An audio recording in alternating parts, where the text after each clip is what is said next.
Salve, ciao a tutti. Ciao, ciao, ciao. Prova di test. Ok, ciao a tutti, benvenuti.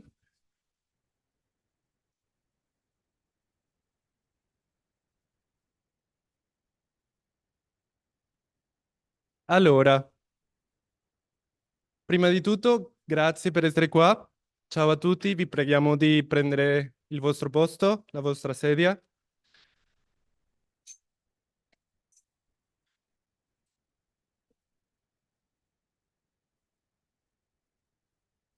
Allora, dobbiamo fare alcuni annunci tecnici. Prima di tutto, per favore, prendete le vostre cuffie per le traduzioni. Chi ne ha bisogno?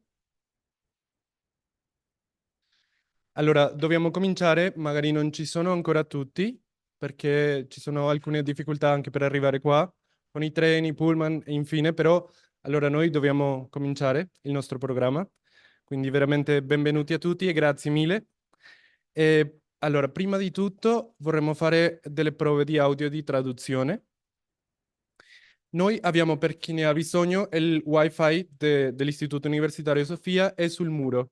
So we need the Wi-Fi there on the wall, and you can to activate it if you need. So the QR code is on the wall. You can to scan it to connect.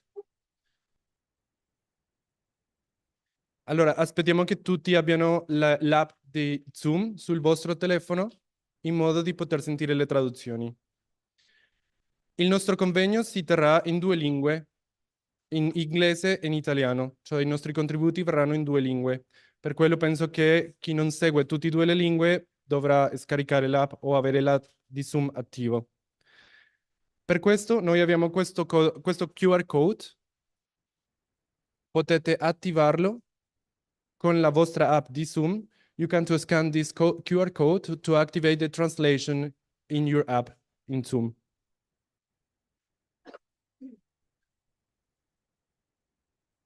Okay? Ready? Yes?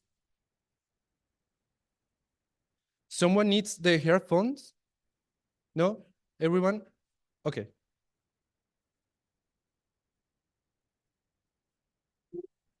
Ok, adesso dobbiamo configurare un attimino l'app in modo di avere le traduzioni. We have to set up our app.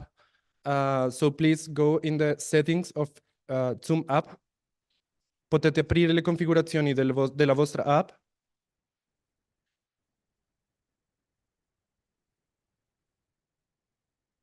Possiamo vedere il prossimo slide?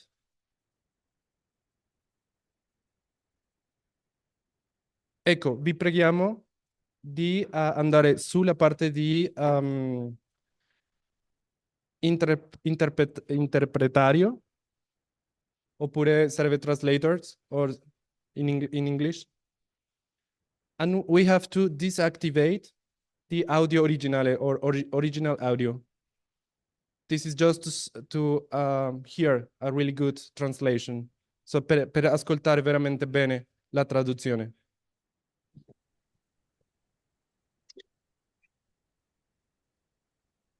Quindi Ops. Ci siamo tutti. Ci siamo tutti?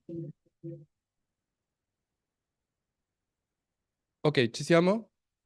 Qualche domanda? Avete bisogno? Ok, alcuni dei nostri amici di Sofia, se qualcuno ha bisogno, può chiedere a loro di aiutarvi a configurare se avete qualche situazione. Ok? Potete alzare la mano e loro verranno al vostro posto. If someone needs, our friends from Sofia can help you to set up the app.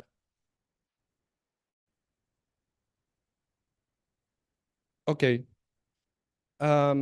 Mi puoi confermare se le traduzioni vanno bene? Avete tutte le traduzioni? Sentiamo in inglese e in italiano. Chi ha scelto il canale? Tutto bene? Ok.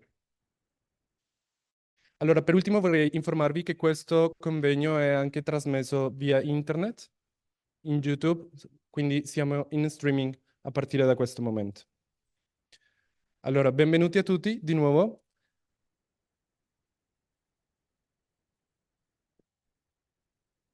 Hello, everybody. Welcome.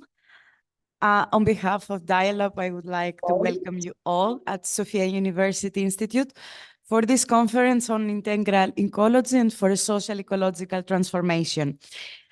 We estimate that we will have approximately 31 participants, so experts on the topic that we will be discussing 3 days now, professors, young scholars, activists, cardinals, Christians, and leftists. You all have a dossier that have been given to you in the reception with the program of the conference, your badge with your name that is very important for your meals if you don't want to starve 3 days now in Lo Piano. And you have also a notebook so you can keep notes. Also, you have all a label with your name. Please put it in front of you so we can all know which one is who. Now I would like to invite firstly Declan O'Byrne. He's the acting rector of Sofia University Institute and a theologian. And we really would like to thank him a lot for hosting this conference and giving so much effort for the development of Dialop. We appreciate it a lot.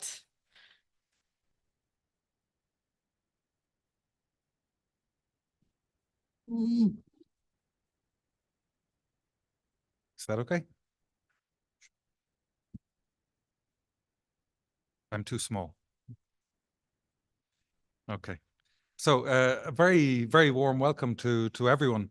My job is just to welcome you on behalf of Sofia, but since they gave me 13 minutes to welcome you on behalf of Sofia, I offer a thought.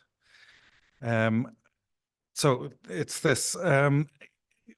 Some of you may find it a little unusual that we're hosting this conference, the Sofia University Institute. If you go and look at the statutes of Sofia, it presents itself as, I've got these quotes here, it says it's an ecclesiastical institution. And it says that among its tasks is to promote through scientific research a culture of unity in the perspective of Christian revelation. So somebody might say, well, why are you hosting this conference? It aims, the statutes of Sofia also say, to train students at a highly qualified level in the various disciplines in the light of Catholic doctrine and the culture of unity. I think all of us can understand more or less why, but it's still a bit uncomfortable. Maybe we look at these expressions and say, I'd prefer if, I don't know, I just wanted to spend some time saying why Sofia is very happy and we think it's natural to host such a conference. Just regarding why might it be uncomfortable to host a conference, you know, of this sort in an ecclesiastical institute that's teaching, you know, things in the light of Christian revelation and so on. So I looked at the Dialop position paper to help me to understand this. The Dialop position paper was developed between I think it's available to us. Do we have copies available? Anyway, I urge you to read this position paper. It's very interesting. And it says some things that throw some light on why this seems uncomfortable, but actually is quite natural, in my opinion. So the authors read and describe a kind of ambiguity in the approach of the leftist approach to the Christian tradition. The document acknowledges that the church begins with the preaching of Jesus, and Jesus preaches that God is Father, and therefore God is the root of fraternity among peoples. So this is how it begins. And it recognizes that sometimes the document identifies specific moments in which you can see that very evidently in the church's self-expression, but it's not always so. And it isn't always so evident. This is what the document notes. Just to give a feel for what the document says, it says that when Christianity becomes the dominant religion in Europe, I'm mostly quoting the document now, when it becomes the dominant religion in Europe, it inherits, in the author's analysis, a large part of pre-Christian juridical traditions. And that came then to became to be conditioned by feudal hierarchical structures during the Middle Ages. And therefore, the church found itself to be unprepared, the document says, for the profound changes in societal structures introduced by the Industrial Revolution and the French Revolution. And so, by the time we get to the 18th century, I quote, the church found itself more allied, even if critically in some aspects, with capitalism and with the bourgeoisie than with the working classes. It's a question of alliance. Women's movements, the idea of radical transformation of the basic society and structure didn't seem to be the main business of the church. It seemed to be sustaining a status quo. In fact, the document recognizes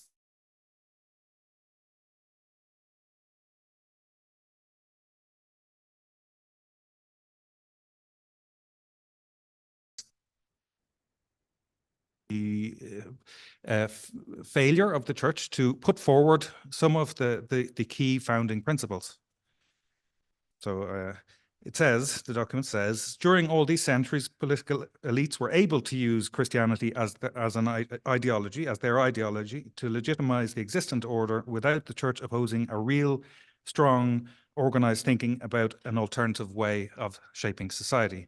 So you could say this is how you can look at the history of the church and how it possibly fell short of giving the kind of witness that you might expect if you looked at the founder of what Jesus was preaching. So in that sense, there's another little thing that the document indicates is that in its 2 millennial evolution, Christianity, as well as other ethical systems, so it's considering Christianity as an ethical system, was able to elaborate the ethics for an individual persons more than it was able to develop creative, critical ethics about the basic structures of society. It tended to be, in the author's opinion, more oriented to the ethics of the individual. So the rhetorical structure of this document uses these kind of comments on the history of the thing as a premise to say we're in a new chapter. The authors see that we're now in a new chapter of the church's history. The church is now able to bring out more clearly what's closer to the heart of its preaching, of its identity. In particular, the church recognizes an important new chapter with Rerum Novarum and the church's social teaching, and an even more evident new maturity with the teaching of Pope Francis. Evangelii Gaudium, Laudato Si, Fratelli Tutti are very important documents. Now, so you've got a sort of reading of the church's history viewed from that angle, and then you've got the document also presents comments on an evolution in the Marxian and leftist type of analysis of what its relationship with Christianity. And they come to the very interesting and important, I think, conclusion that we can now probably say that the God, I quote, the God that socialism rejected when it adopted an atheist and violent approach to life and society, we can ask whether that really was the God of Jesus Christ. Was the God rejected by this tradition the God of Jesus Christ? And we could wonder. So it sees, this analysis says that the left can now see the church and its theology increasingly clear that the God of Jesus Christ is not the God who's going to defend and perpetuate the status quo of injustice and marginalization of the poor, oppression, and so on, the destruction of the planet.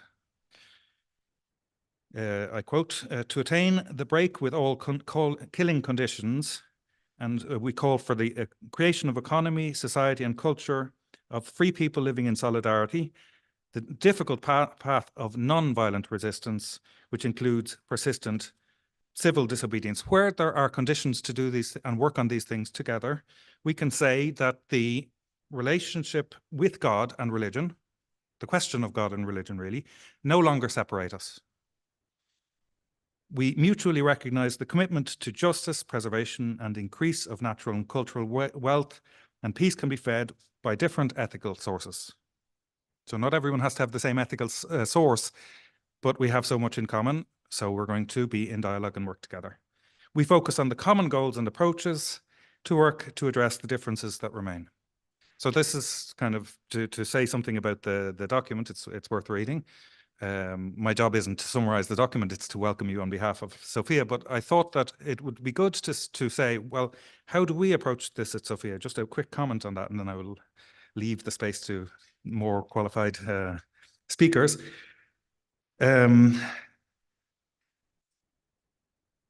It is this kind of discomfort that somebody might experience when they see it's an ecclesiastical institute, Sophia. It's a pontifical expression. It is teaching in the light of Christian revolution. This type of discomfort, I think, is explained by this checkered history, this uneven history of the church's ability to manifest clearly in a public way its adherence to what I would call the values of God's kingdom. So we can have a kind of instinctive difficulty related to the belief that probably the Catholic, some of us, but possibly even some of us Christians, that the best way to find what is common and work on what is common is to eliminate what appears to separate. But the document is saying that the question of religion and God is not going to separate us. I just thought that I would conclude by going back to those statutes of Sophia and point out some things, because those quotations are incomplete. So, of course, what is Sophia's task? The second Article 2 of Sophia's statute says this.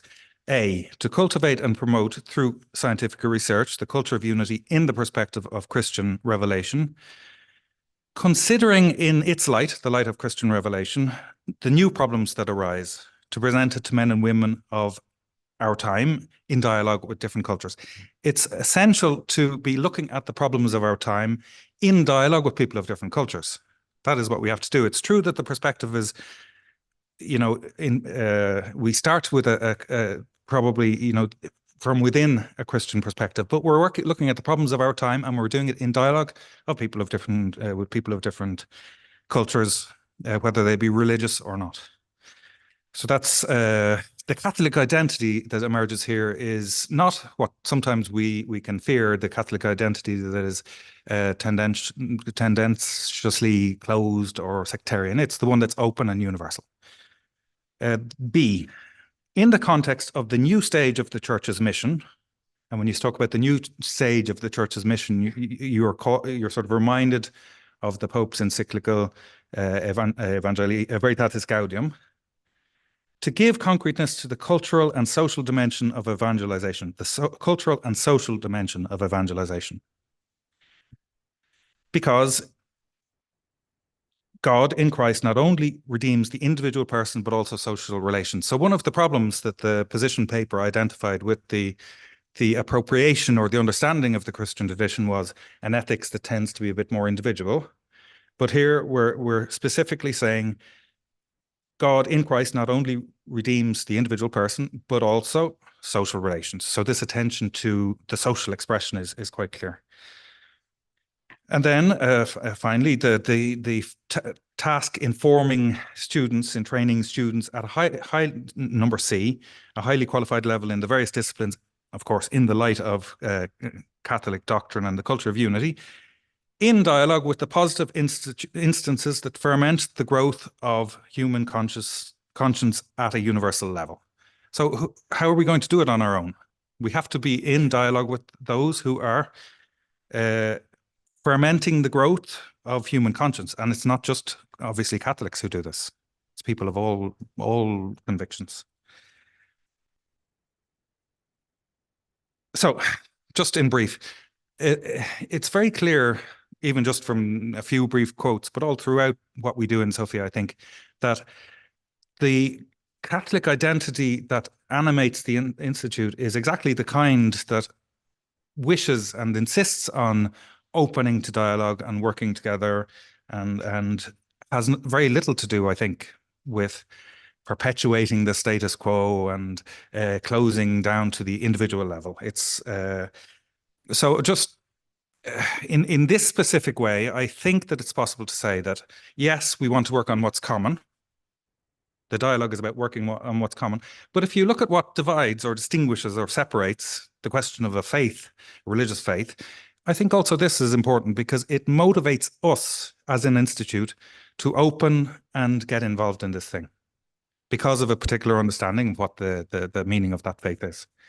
So it's kind of the premise for our commitment to this project. And for this very reason, we're very excited really to welcome the Cardinal and all the participants to this days. And that's my welcome. And thank you very much.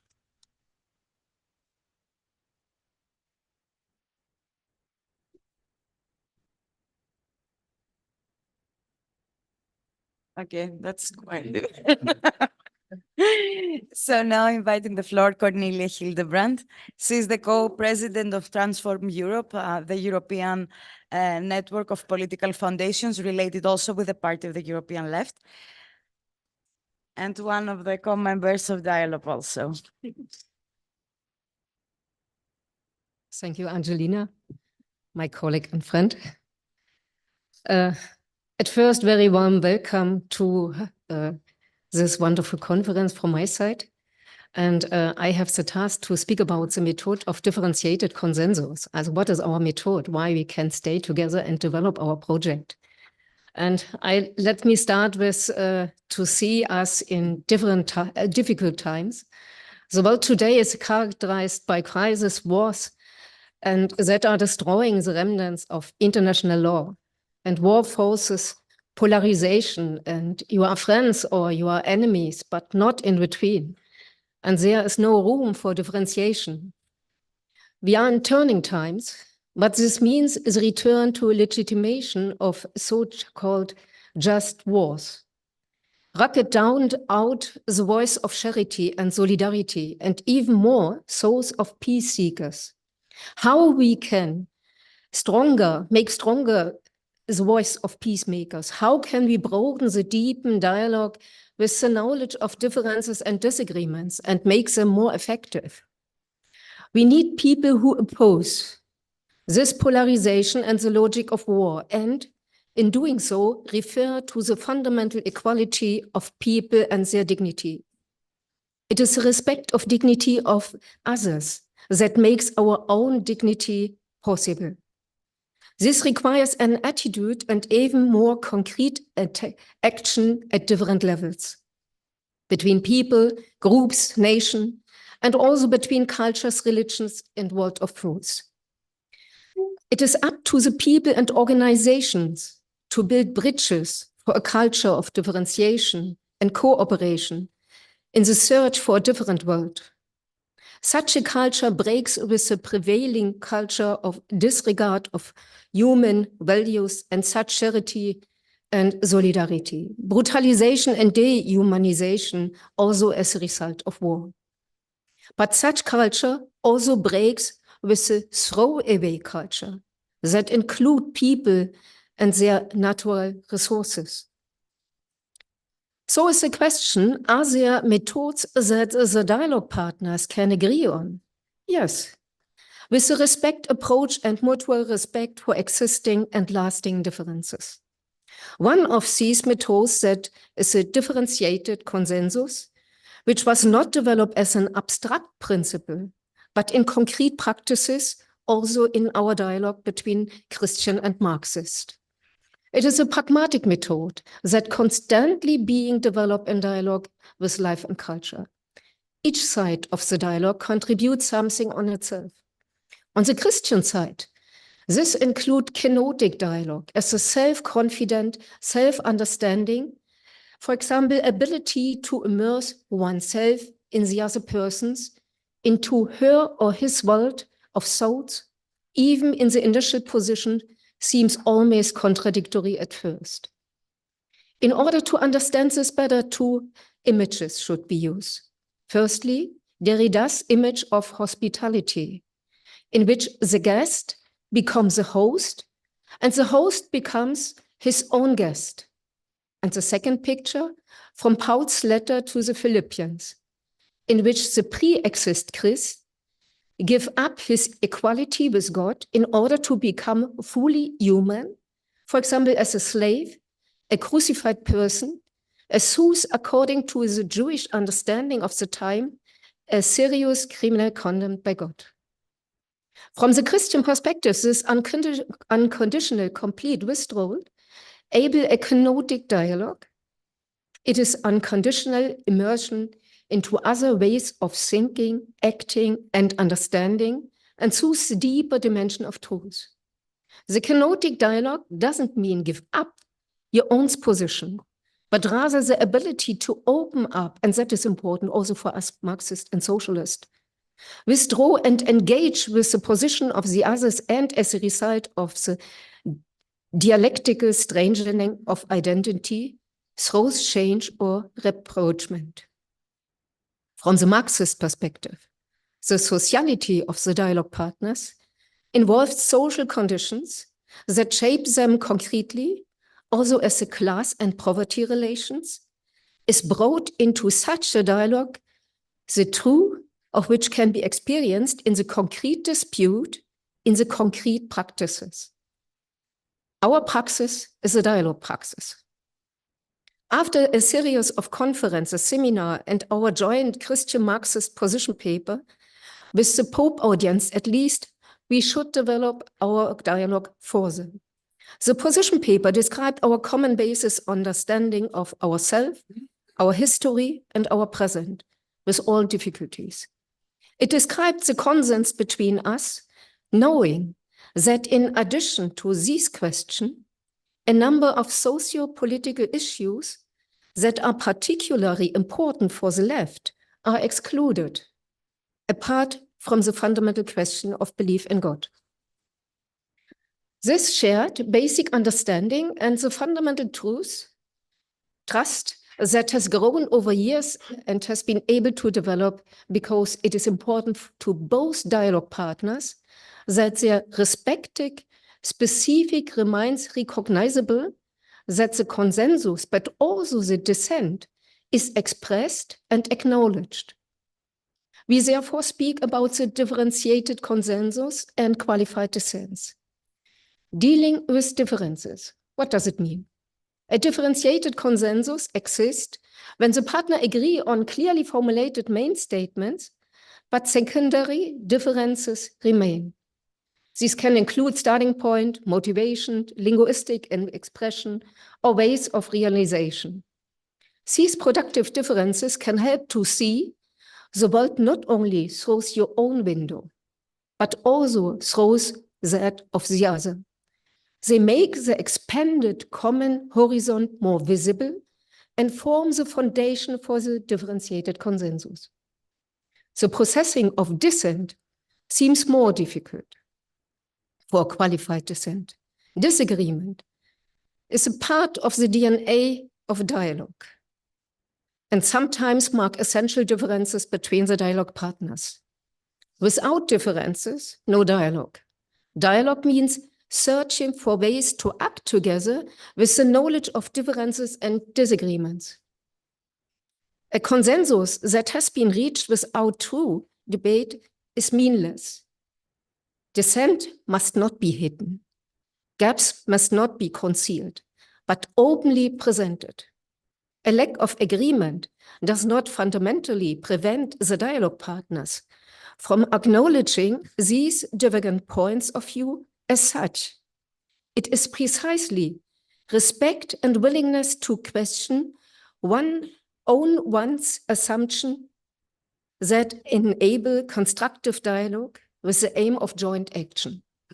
And the joint action, the joint practices, change both dialogue partners. That means to enrich them, to enlarge them. The Christian Marxist dialogue is not a self-occupation, but is linked to the search for a social alternative to the capitalist system. What does it mean, qualified dissent? Qualified dissent exists when the positions are too far apart to the hope for a genuine consensus in the near future. At the same time, however, both positions are both based on well-founded arguments. The real challenge lies in recognizing the position and motives of the other without sharing them, such as in the case of position of bioethics, for example, or abortion. The disagreement is clear, but this doesn't mean that the dialogue has to break off. It is about recognizing that the consensus on specific issue is unattainable, at least from the current perspective, but this dissent doesn't preclude joint action. In other words, qualified dissent is not a transitory stage on the way to a differentiated consensus. It requires distinction to make between issues that we can resolve and those that cannot be resolved for the time being.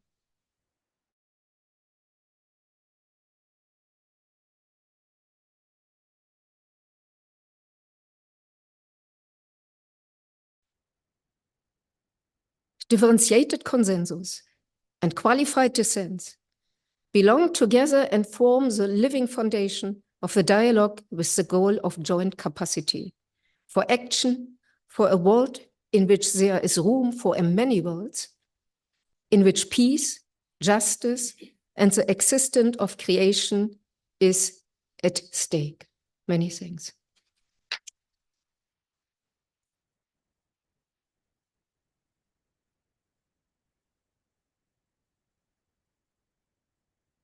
Thank you, Connie. Now I invite to the floor José Manuel Pureza. He's a Portuguese sociology professor and also a politician. He's a member of the Portuguese party Left Bloc and president also of the scientific committee of Dialop. Yeah, take your time.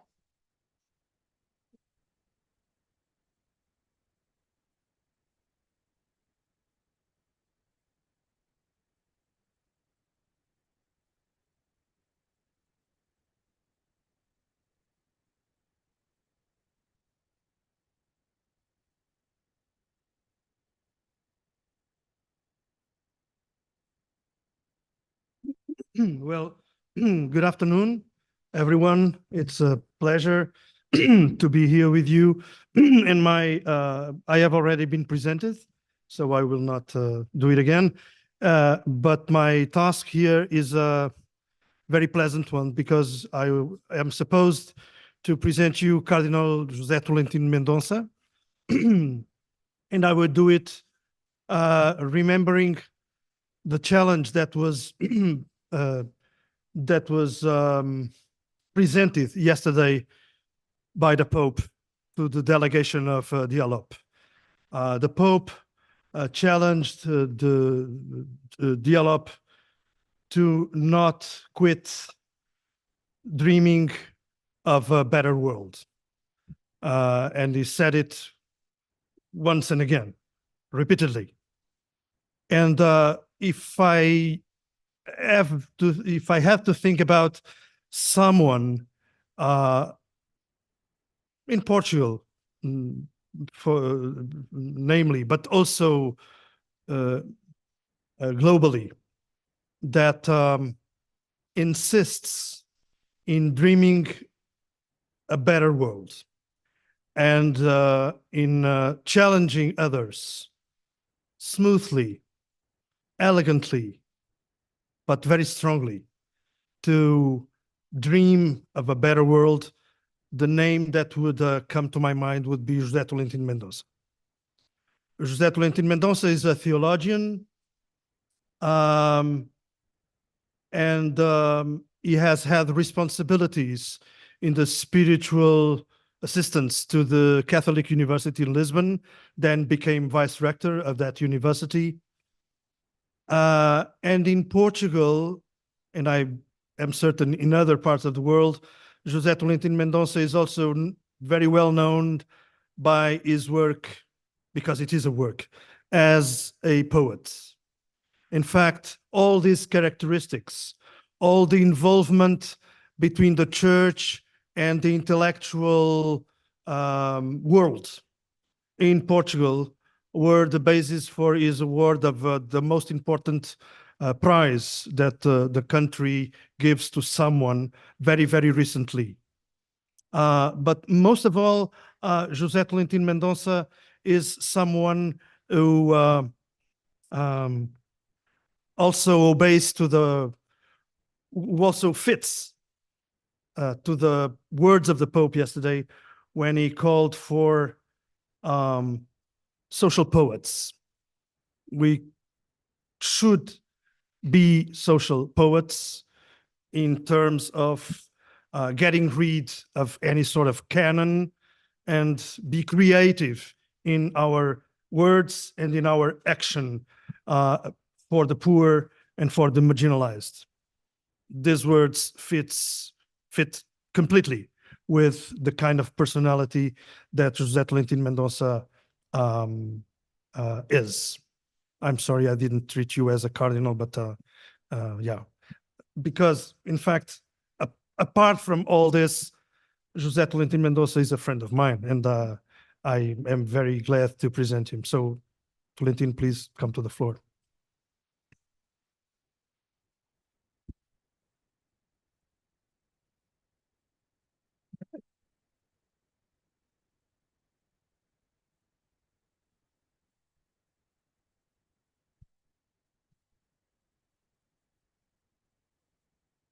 Buonasera a tutti, a tutte. Per me è una gioia enorme essere qui all'Istituto Universitario di Sofia. Vorrei salutare questa importante istituzione che porta profezia anche nel campo educativo e della ricerca, nella proposta scientifica che presenta. Allora dire che lo spazio non è indifferente. E ringraziare José Manuel Pureza per le sue parole di presentazione. Infatti la vita è molto sorprendente perché da tanti cammini fatti insieme, questo momento qui allo piano, senz'altro che per noi due costituisce qualcosa molto, molto grata, molto speciale e che conserveremo nel nostro cuore. E dopo salutare questo incontro di Dialop, del dialogo tra cristiani e marxisti, come una realtà molto importante per la Chiesa di oggi. E l'immagine che oggi circola nella informazione mondiale del vostro incontro di ieri con il Santo Padre rappresenta veramente quanto la Chiesa consideri importante, fondamentale per il presente e per il futuro questo dialogo. Oggi avevo pensato presentarvi una riflessione molto breve sul pensiero di Papa Francesco sull'ecologia integrale. E c'è una domanda al cuore dell'enciclica di Papa Francesco Laudato Si, dedicata alla cura della casa comune. E la rivolgo a voi perché mi sembra fondamentale. Forse è l'orizzonte delle domande che oggi tutti coloro che sono impegnati in politica dovrebbero porsi. E la domanda è questa: che tipo di mondo desideriamo trasmettere a coloro che verranno dopo di noi, ai bambini, ai giovani che oggi stanno crescendo? Come capite bene, non si tratta di una domanda astratta né tecnica, ma pone un interrogativo forte che pone la questione ecologica come centrale per la nostra umanità. Così prosegue Francesco. Questa domanda, la domanda del futuro, non riguarda solo l'ambiente in modo isolato, perché non si può porre la questione in maniera parziale. Quando ci interroghiamo circa il mondo che vogliamo lasciare in eredità, ci riferiamo soprattutto al suo orientamento generale, al suo senso, ai suoi valori. Se non pulsa in esse questa domanda di fondo, non credo che le nostre preoccupazioni ecologiche possano ottenere effetti importanti. Francesco quindi pone in modo quasi ritmico alcune altre domande che ciascuno può ritenere rivolte a sé. A che scopo passiamo da questo mondo? Per quale fine siamo venuti in questa vita? Per che scopo lavoriamo e lottiamo? Ho iniziato questo mio intervento con domande, le domande del Papa.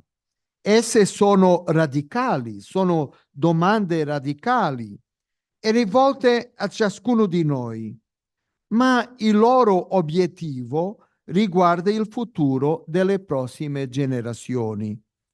Il suo è un interrogare ampio, largo, che fa riferimento globale alla nostra vita nel mondo, inteso come casa comune, cioè di tutti noi. Vorrei sottolineare alcuni aspetti che possono essere utili a rispondere a quella domanda. Per Francesco, alla radice dell'insensata distruzione dell'ambiente naturale c'è un errore antropologico purtroppo diffuso nel nostro tempo. Ragionando sulle motivazioni della crisi, il Papa riconosce nell'epoca moderna un eccesso di antropocentrismo. L'essere umano non riconosce più la propria giusta posizione rispetto al mondo e assume una posizione autoreferenziale, centrata esclusivamente su di sé e sul suo potere. Perde di vista il suo ruolo di amministratore sensato, responsabile. La conseguenza dell'antropocentrismo deviato è che tutto diventa irrilevante se non serve agli interessi immediati, i cui frutti sono, come vediamo, il degrado ambientale e il degrado sociale. La correzione dell'antropocentrismo smisurato è un'antropologia nuova che mantenga in primo piano il valore delle relazioni tra le persone e la tutela di ogni vita umana. Occorre frenare la dilagante cultura dello scarto e la sua logica usa e getta, che giustifica ogni tipo di rapporto utilitaristico dell'uomo o dell'ambiente. È questa logica dello scarto che porta a sfruttare i bambini, ad abbandonare gli anziani, a ridurre altri in schiavitù, a sopravvalutare la capacità del mercato di autoregolarsi, a praticare la tratta di esseri umani e tanti altri mali del nostro mondo. Lo scopo finale delle altre creature non siamo noi, invece tutte avanzano insieme a noi e attraverso di noi verso la meta comune che è Dio, scrive Francesco. C'è un capovolgimento politico di prospettiva. Non si vede l'universo come convergente verso l'uomo inteso in funzione sua, ma l'uomo dentro la rete di relazioni globali fra tutte le creature. Francesco esprime dunque una visione complessa e unitaria, dicendo tutto è connesso, tutto e tutti, potremmo dire. Egli restituisce un'immagine del cosmo per cui tempo e spazio, componenti fisici, chimici e biologici del pianeta formano una rete che non finiremo mai di capire. In questo universo, dice lui nella Laudato Si 79, in questo universo, composto da sistemi aperti che entrano in comunicazione gli uni con gli altri, possiamo scoprire innumerevoli forme di relazione e partecipazione. La prospettiva olistica, globale, ampia, di un creato inteso come casa comune, ambiente di vita e non semplice oggetto da usare, caratterizza la proposta di Francesco. Abbiamo davanti un universo visto come luogo in cui si ritrovano la molteplicità e la varietà e dove tutto è in relazione, unito da legami invisibili. Il mondo è una rete di relazioni.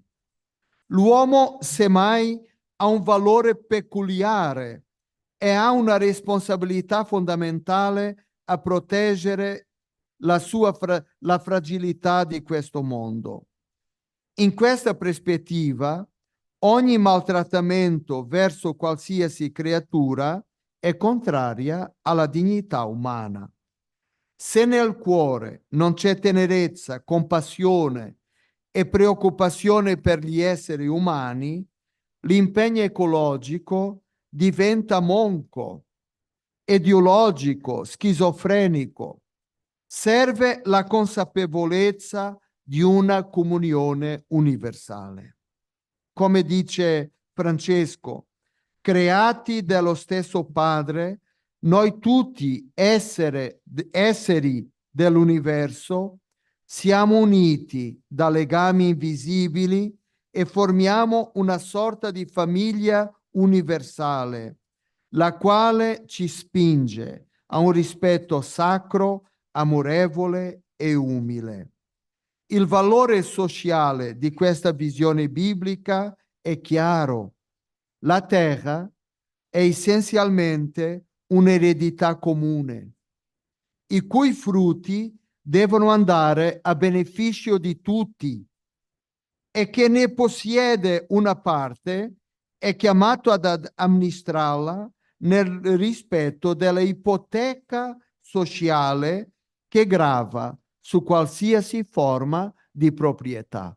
Questo Giovanni Paolo II lo ha sviluppato bene nelle sue encicliche sociali, l'ipoteca sociale che ricade su tutte le forme di proprietà. Da questo scenario si sente salire il grido della madre terra che protesta per il danno che le provochiamo e si unisce a quello dei poveri, interpellando la nostra coscienza, invitandoci a riconoscere i peccati contro la creazione. Sono i più deboli, i più poveri, gli esclusi, a essere colpiti dal deterioramento dell'ambiente e della società. Essi non sono un mero danno collaterale. Il grido della terra è lo stesso grido dei poveri. La soluzione non è la riduzione della natalità, ma contrastare il consumismo estremo e selettivo di una minoranza della popolazione mondiale. Da qui emerge l'esigenza di combattere la disuguaglianza ed insistere nella disponibilità a cambiare stili di vita, produzione e consumo. I cambiamenti climatici, poi, sono un problema grave, con implicazioni ambientali, sociali, economiche, distributive e politiche, e costituiscono una delle principali sfide attuali per l'umanità. Se il clima è un bene comune di tutti e per tutti, l'impatto più pesante ricade sui più poveri. Molti di coloro che detengono più risorse e potere economico o politico sembrano concentrarsi soprattutto nel mascherare i problemi o nasconderni i sintomi. L'ecologia integrale, infatti, è inseparabile dalla nozione di bene comune. Impegnarsi per il bene comune significa fare scelte solidali sulla base di un'opzione preferenziale per i più poveri. In questa prospettiva dell'ecologia integrale, tutti devono poter accedere al lavoro, per esempio, perché il lavoro è parte del senso della vita su questa terra, via di maturazione, di sviluppo umano e di realizzazione personale. Il Papa fa appello alla difesa del diritto al lavoro, proprio perché esso vince la precarietà e lo tragico scarto. E aggiunge che affinché tutti possano davvero beneficiare della libertà economica, a volte può essere necessario porre limiti a coloro che detengono più grandi risorse e potere finanziario. Cari amici, spero che i tre aspetti dei quali vi ho parlato vi aiutino a dare una risposta alla domanda iniziale.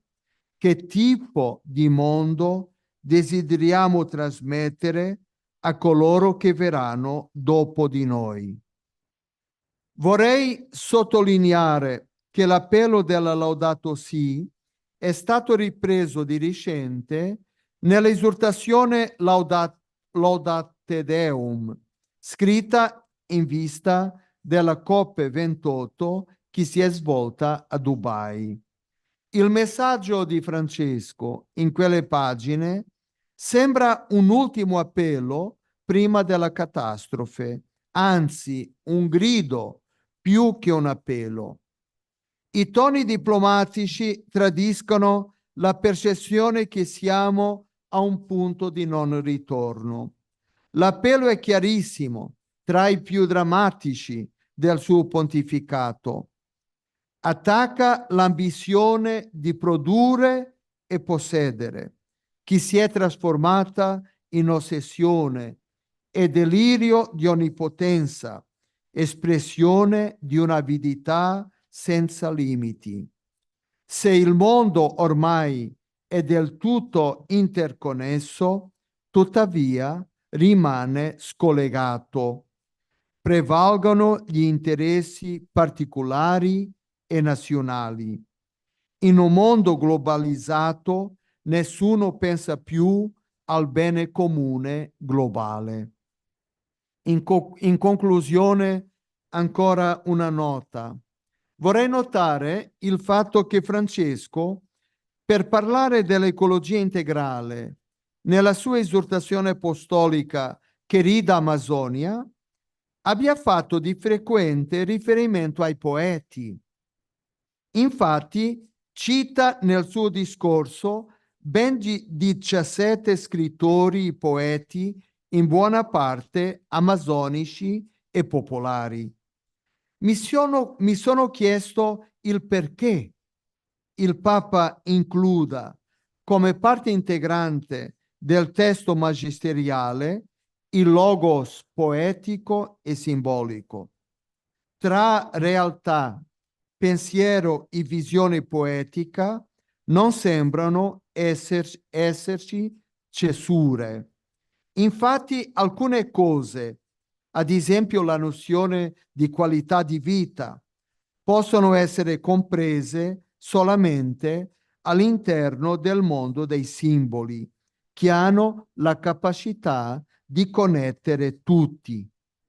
I poeti popolari, in particolare, sono i custodi di questa sapienza, perché scrive il Papa, si sono innamorati della bellezza della terra e dell'acqua e hanno cercato esprimere la vita che da loro come in una danza. Ecco il punto. Questi poeti, dice il Papa Francesco in Querida Amazonia, contemplativi e profetici, ci aiutano a liberarci dal paradigma tecnocratico e consumista che soffoca la natura e ci priva di un'esistenza realmente dignitosa. A voi dunque il compito di essere, come il Papa ieri vi ha definiti, poeti sociali, coreografi di una società più giusta, umana, egualitaria e fraterna. Grazie.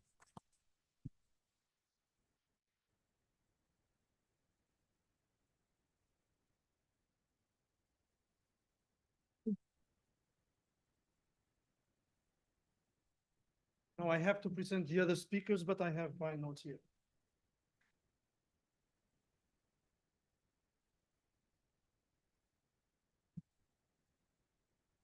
I should have brought this. Thank you.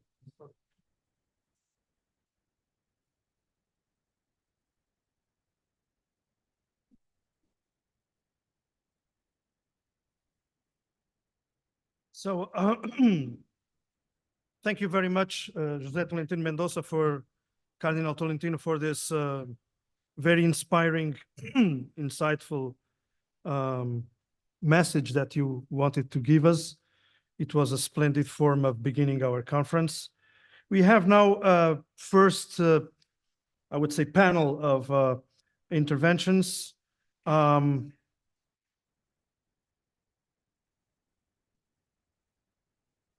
Oh, okay. So only Ingeborg and Walter? Okay. So we will have two main presentations, two keynote addresses at this moment. The first by Ingeborg Gabriel will speak by Zoom, will participate by Zoom due to health conditions. Ingeborg Gabriel is the former chair of social ethics from the Faculty of Roman Catholic Theology of the University of Vienna and head of the department since 1997. She was, in fact, the first woman to hold a chair in the Faculty of Catholic Theology since its foundation. Her speech has the title, Living Without Limits, interrogation, reflections on the roots of ecological dilemmata. And I will give now the floor to Ingeborg Gabriel, and then I will present Walter. So Ingeborg, thank you very much for participating despite your health problems, and you have the floor. Thank you. Thank you very much for the introduction. And for the invitation. Can you hear me? Yes. Yes. Please, go ahead. And for the invitation, I would have loved to come to Sofia personally, but I had an accident, and so I can only participate over Zoom. I want to raise with this very broad theme 3 points, which will kind of build on the message of Pope Francis, the Cardinal has just elaborated on. The first one will be a short introduction on the illusion of limitlessness. The global environmental crisis is unprecedented, and so are the challenges we face.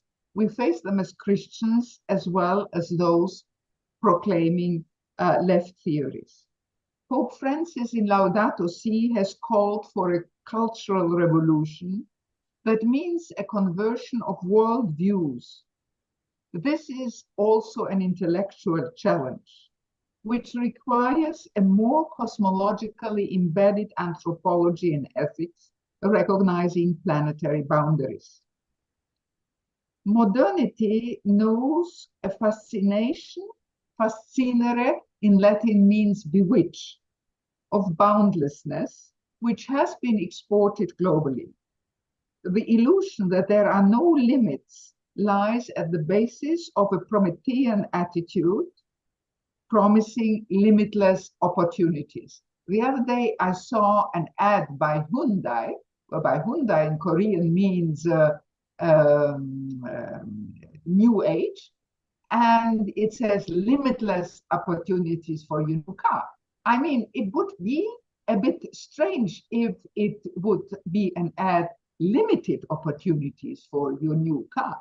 So that means the word limit in our present worldview has a negative connotation.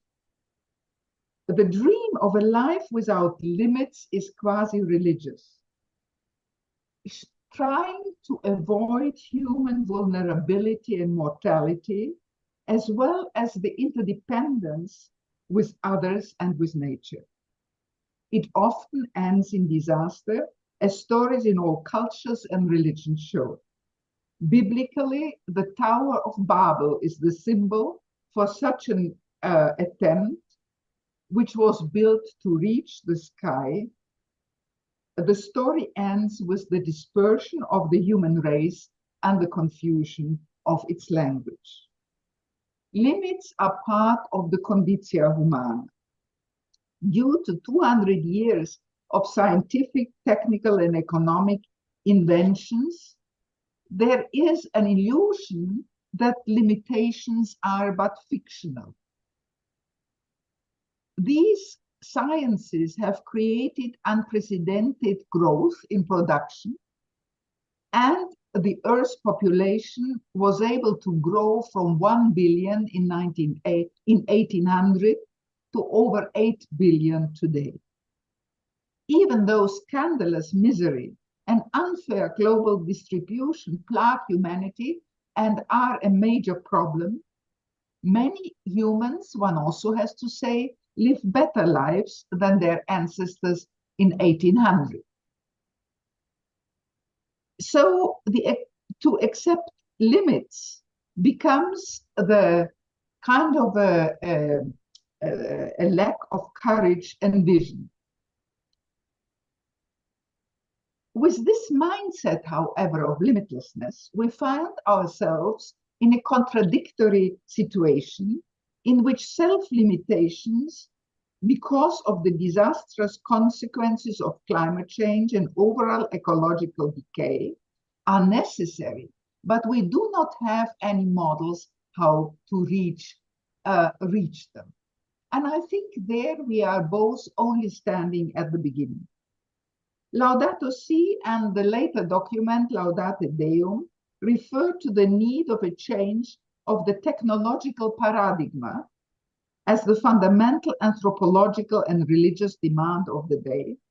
And in his very strong statement at COP28, the Pope said, "I'm with you to raise the question which we must answer now. Are we working for a culture of life or a culture of death? To all of you, I make this heartfelt appeal. Let us work. Let us choose life." But how did this situation come about? I have called the second point, we have lost the ground under our feet. How can we regain it? It is interesting in itself that the belief in limitless progress was only questioned in the 1970s. One of the main reasons for this may be a Cartesian revolution at the turn of the 18th century, which was built on the strict division between humans as rational beings, res cogitans, and the rest of the world as matter or nature, res externa. The French philosopher and sociologist Bruno Latour has widely written on this issue. The discovery of the laws which science unveils is to make life more controllable and better it for humans. And indeed, I think it did. At the same time, however, the subject-object dichotomy is one-sided. Humans are not only rational actors, but they are also part of nature. It is, so to speak, we are as humans, so to speak, not the other of nature, which constitutes our environment, surroundings. The word itself, by the way, shows that something has lost balance here. I'm part of my surroundings. I'm not standing only out of this surroundings. It can be very interesting, I thought, when preparing the speech now, to think of our situation now. I am part of very different surroundings than those sitting in Lopiano. But I still need surroundings, as you do. We wouldn't have the air to breathe or anything else if we didn't have these surroundings. Also, the technical possibilities make us seem like rational beings who are communicating through their ratio only. This two-sidedness of human nature is also shown by the biblical creation narrative. It is interesting, God creates humans together with mammals on the sixth day. This is often forgotten. It's not only human beings which are being created, it's also mammals. On the other hand, he creates them in the image of God. That means they transcend the animal world. So humans are interdependent with nature. They depend on it, but they are also separated from it. This also is shown by the inherent verse of nature. The cardinal spoke of poetry. The commune poetry in Jewish and Christian traditions are the Psalms, where nature praises God by itself. A purely utilitarian view has a humanistic side to it. This is doubtless. It can better human lives. However, it negates the biological side of human existence and furthers a vision of reason as being limitless. This, however, goes against anthropological realities. It is exactly this one-sidedness which plagues us today and is hitting back on us in the ecological crisis, driving home the interdependence of humans and nature and humans amongst each other in a very strong way. Environmental debates, this has to be added here, often hold Christianity responsible for an attitude of domination, citing a half verse from the creation narrative in Genesis. Be fertile and multiply, fill the earth and subdue it. So the subdue it is actually the point of the problem. To blame ecological disasters on a text from the 6th century BC, however, even though widespread, is very dubious. First, because it cannot explain a complex civilizational process of 2 millennia. Second, as exegetes point out, the Hebrew term used, radach, means benevolent and just rule. But most important, however, is that the text was written in a radically different environment, which makes the argument anachronistic. At that time, farmers and herdsmen were threatened by natural catastrophes, which might extinguish the human race altogether. Today, however, utilitarian view based, I cite Laudate Deum, based on an obsession to increase human power beyond anything imaginable, for which non-human reality is only a resource at its service, threatens humanity itself. It leads to widespread disorientation, which has been increased by the corona pandemic, particularly in the West, because people get the feeling that they are no longer in control of things. And this may also have very strong political consequences, e.g. for democracy. As a consequence of this situation and of this subject-object dichotomy, there are different answers emerging these days. I cite some. One version is an over-optimistic evolutionism, e.g. the science fiction-like visions of a widely read Yuval Harari, who hopes that man can make himself immortal through technology and become like God. Thus, his book from 2015 is called Homo Deus. On the other side, there are panentheistic ideas which spread as countercurrents already during Romanticism and are very prevalent in ecological movements, e.g. the concept of Gaia. A third a stream of thought which is emerging are in animal ethics, downgradings of humans, also based on evolutionism, seeing them as one animal among others. I was a bit disappointed that Martha Nussbaum's book on justice for animals, which just appeared, goes in this direction. And there is, most dangerously, an anti-humanism which proclaims the end of the Anthropocene, echoing Faust's Mephistopheles, who said that all things which exist are worse, that they perish. All these streams of thought do not offer solutions, neither for the present nor for the future. They may rather lead to resignation, since they make human action meaningless and ethics futile. This way, they erode rather than strengthen human responsibility and undermine human abilities to sustain and further the life of more than 8 billion humans on this planet. To this, we need technical and scientific progress, but they are not sufficient. And I think we should debate the way in which they are not sufficient. We need to combine the imperative of responsibility. This is the English title of the classic by Hans Jonas of 1979, which I consider still worth reading, with a cosmologically embedded anthropology, which holds fast to humanistic beliefs, understanding the human person as an agent in interdependence with the non-human world. By the way, in Christian theology, traditionally, all of creation is connected as a golden chain, catena aurea, an idea we have through the Middle Ages until modern philosophical concepts sometimes, and which link all elements in creation to each other. So this may also be explored. Humans are not gods, but they are gifted with special dignity as well as with responsibility. One cannot be divided from the other as precondition for meaningful action. The belief in human dignity thereby, be it religiously or humanistically founded, is in itself rather bold. We have to be aware of this in view of the vastness of the universe. But to give it up does neither do justice to humans, nor will it help us to overcome or at least mitigate ecological damage and to keep the earth habitable.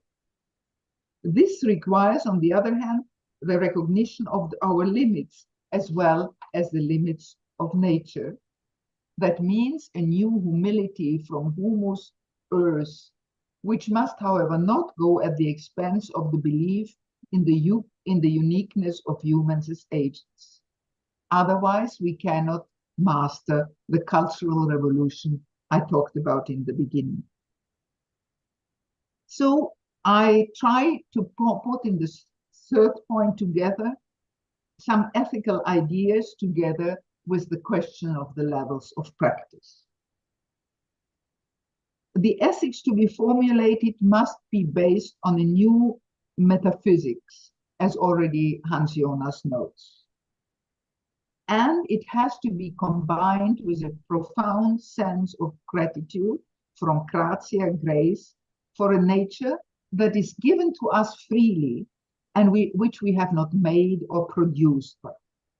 That means man is not only a producer, but he is also somebody who has been given something which he is a steward for.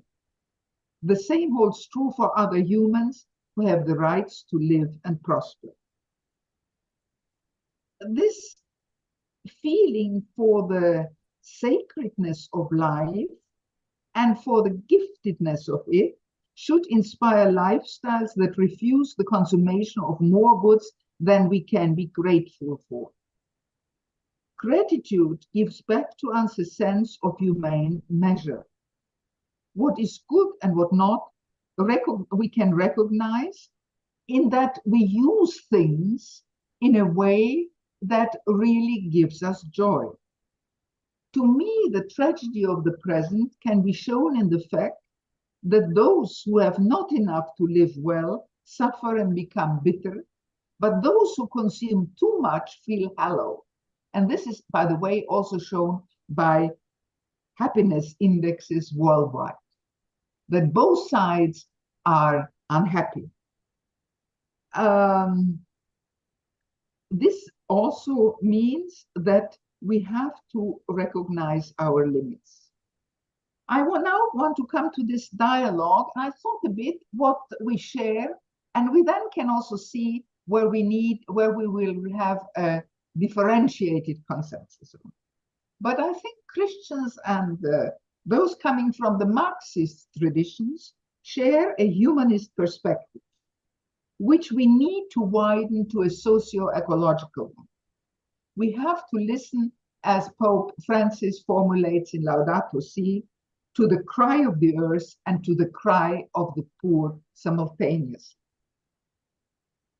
A universalist vision means that nobody is to be excluded, and that a global common good stands above national interests, as Laudate Deum formulates. There are many other commonalities which we could discuss here in view of private property, the commitment to social human rights, which have been neglected during the past decades, but also with regard to economic questions. It struck me very much, I'm an economist also by training, that we all learned that there are three factors of production, that is work, capital, and the soil. And I've talked to several economists. The soil has got lost, but the soil is exactly the element which shows planetary boundaries. A new ethics also requires a new conception of progress and the acknowledgement of its limits. The Jesuit and paleontologist Pierre Théa Desjardins once wrote, "Progress means for all to become more human, or it means nothing. The fulfillment of basic needs constitutes the foundation of human life, but not its end, and the idea of a perfect inner worldly justice needs discussion." Laudato Si concludes with a long chapter on dialogue, including all actors, individuals, NGOs, churches, and religious communities, as well as politics. It could be an aim of this dialogue to map out which possibilities different groups have, taking into account that ecological activities are not uncontested, but provoke first reactions.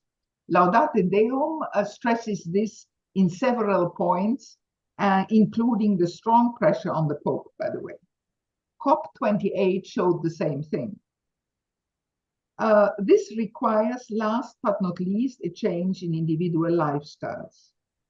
A central question is how individuals, as well as social and religious groups, can influence presently weak national and international politics and work towards a new multilateralism based on democratic decision-making and sensibility for the weakest.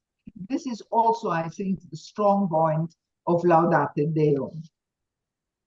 I would like to finish with a story from the 2nd century BC on the function of intellectuals. The prophet Jonah is sent by God to the great city of Nineveh to preach conversion. Otherwise, the city will perish. He, however, doesn't like the task. He first goes to Tarshish in the other direction and ends up in the stomach of a whale. Then he decides grudgingly to go to Nineveh. Because of the heat, God lets a bush grow to give him shade. When a worm gnaws its roots, it dries out. Jonas gets angry at God and says to him, but God says to him, "You get angry at me because the bush which was here for one day only is gone. And I should not feel pity with the people of the large city who will perish if they do not change their ways." So Jonas gets up and goes into Nineveh. The miracle happens, according to this story. The king and all his subjects repent, and Nineveh is saved. Such easy solutions will not be found.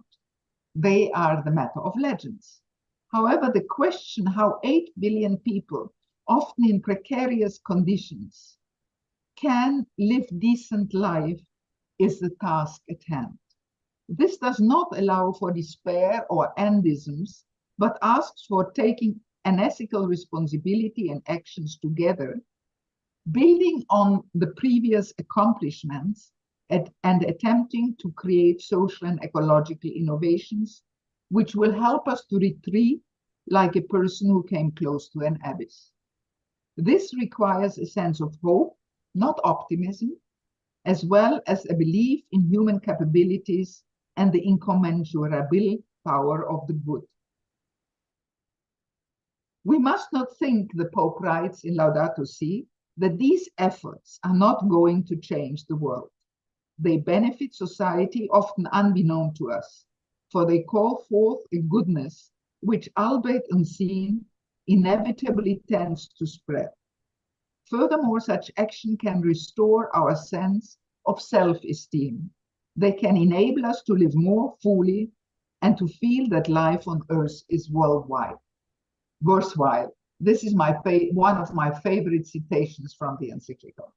Inventions and actions of human beings who recognize that they are part of nature, which is not of their making, are key to improvements. I want to finish with some words from the speech of Pope Francis at COP28, which I read after writing my intervention. Let us once more recognize our limits with humility and courage as the sole path to a life of authentic fulfillment. This sums it up well. I thank you for your attention.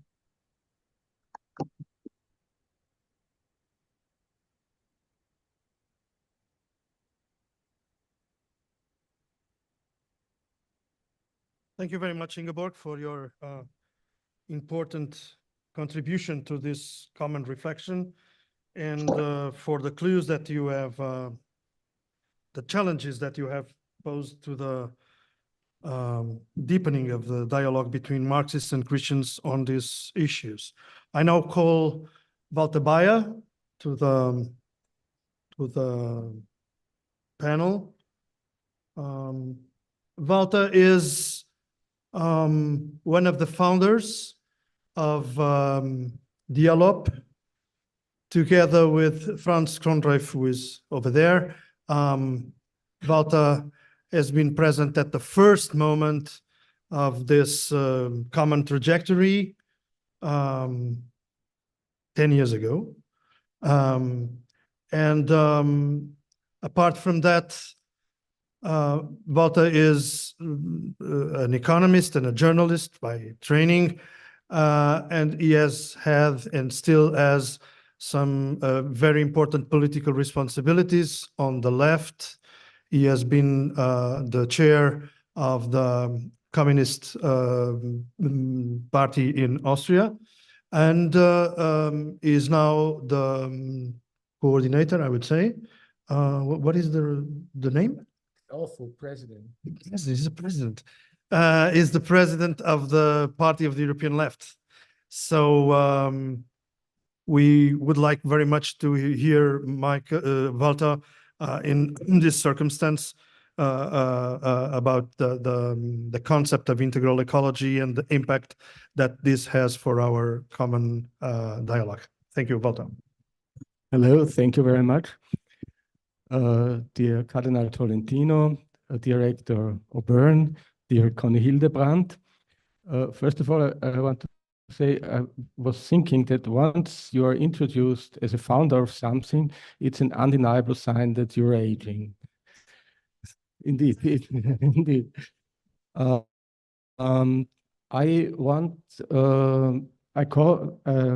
called my contribution alienation, reification, and the technocratic paradigm. And my aim is, so to say, to introduce some of the Marxist concepts which could be of relevance for the debate on the ecological crisis. First of all, I want to say that these are merely generally accepted facts, that the destruction of the environment is produced by human beings and that its victims and perpetrators are socially unevenly distributed. Or in the words of the Pope, when nature is viewed solely as a source of profit and gain, this has serious consequences for society. The vision of might is right has engendered immense inequality, injustice, and acts of violence against the majority of humanity, since resources end up in the hands of the first comer or the most powerful. The winner takes it all. This is from Laudato Si. And in Laudato Si, Pope Francis urgently appeals for a new dialogue, since the way in which we shape the future will not emerge from just one way of interpreting and transforming reality. This is, so to say, the basic assumption from which I depart. Dialogues can have diverse goals, mutual understanding, the creation of trust, or the finding of compromises. However, the Pope asks for more, namely a dialogue with a view to developing comprehensive solution. And this goes beyond an unengaged or halfway engaged discussion and instead aims to a synthesis and to cooperation. And now my considerations. First, the alienation of society and nature. At Marxism's inception, there was the cry, not of the wretched of the earth themselves, but of a bunch of young intellectuals who were appalled at the misery unleashed by capitalist industrialization. In his 1844 study, The Condition of the Working Class in England, Friedrich Engels, the son of a factory owner, described the openly declared social war he observed in London. People regard each other, he wrote, regard each other only as useful objects, each exploits the other, and the end of all is that the stronger treats the weaker underfoot, and that the powerful few, the capitalists, sees everything for themselves, while to the weak many, the poor, scarcely a bare existence remains. At the same time, in his economic philosophic manuscripts of 1844, Karl Marx, who came from a family of Jewish lawyers, brooded about the paradox that the more the worker produces, the more values he creates, the more valueless, the more unworthy he becomes. The more powerful labor becomes, the more powerless becomes the worker. And in conformity with a Hegelian conceptual framework, he saw this as the result of an alienation of labor, which transformed the worker's expression of life into a power above him. If the product of labor, he wrote, does not belong to the workers, if it confronts him as an alien power, then this can only be because it belongs to some other man than the worker. If the worker's activity is a torment to him, to another, it must give satisfaction and pleasure. Engels expressed the same idea more prosaically in his study. He wrote, the relation of the manufacturer to his operative has nothing to do in it, has nothing human in it. It is purely economic. The manufacturer is capital, the operative is labor, full stop. Alienated labor, which, as Marx wrote, realizes itself in conflict with the worker and becomes a means of hardship and agony, means that people live in a way that is alienated from the life of their species, that is, life alienated from society. Engels, in his down-to-earth way, demonstrated this in his study through many examples, among them the catastrophic environmental conditions in the working class neighborhoods which were overcrowded, and the factories which were concentrated consumed enormous amount of oxygen, which could be replaced with difficulty because the method of building cities in itself impedes ventilation.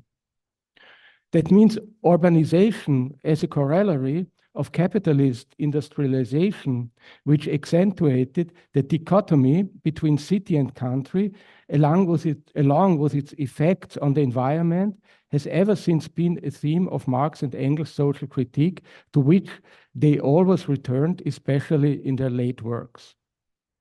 Through labor, Marx wrote, and this is the point that above all concerns us today, people stand not only in relation to each other, but also to nature.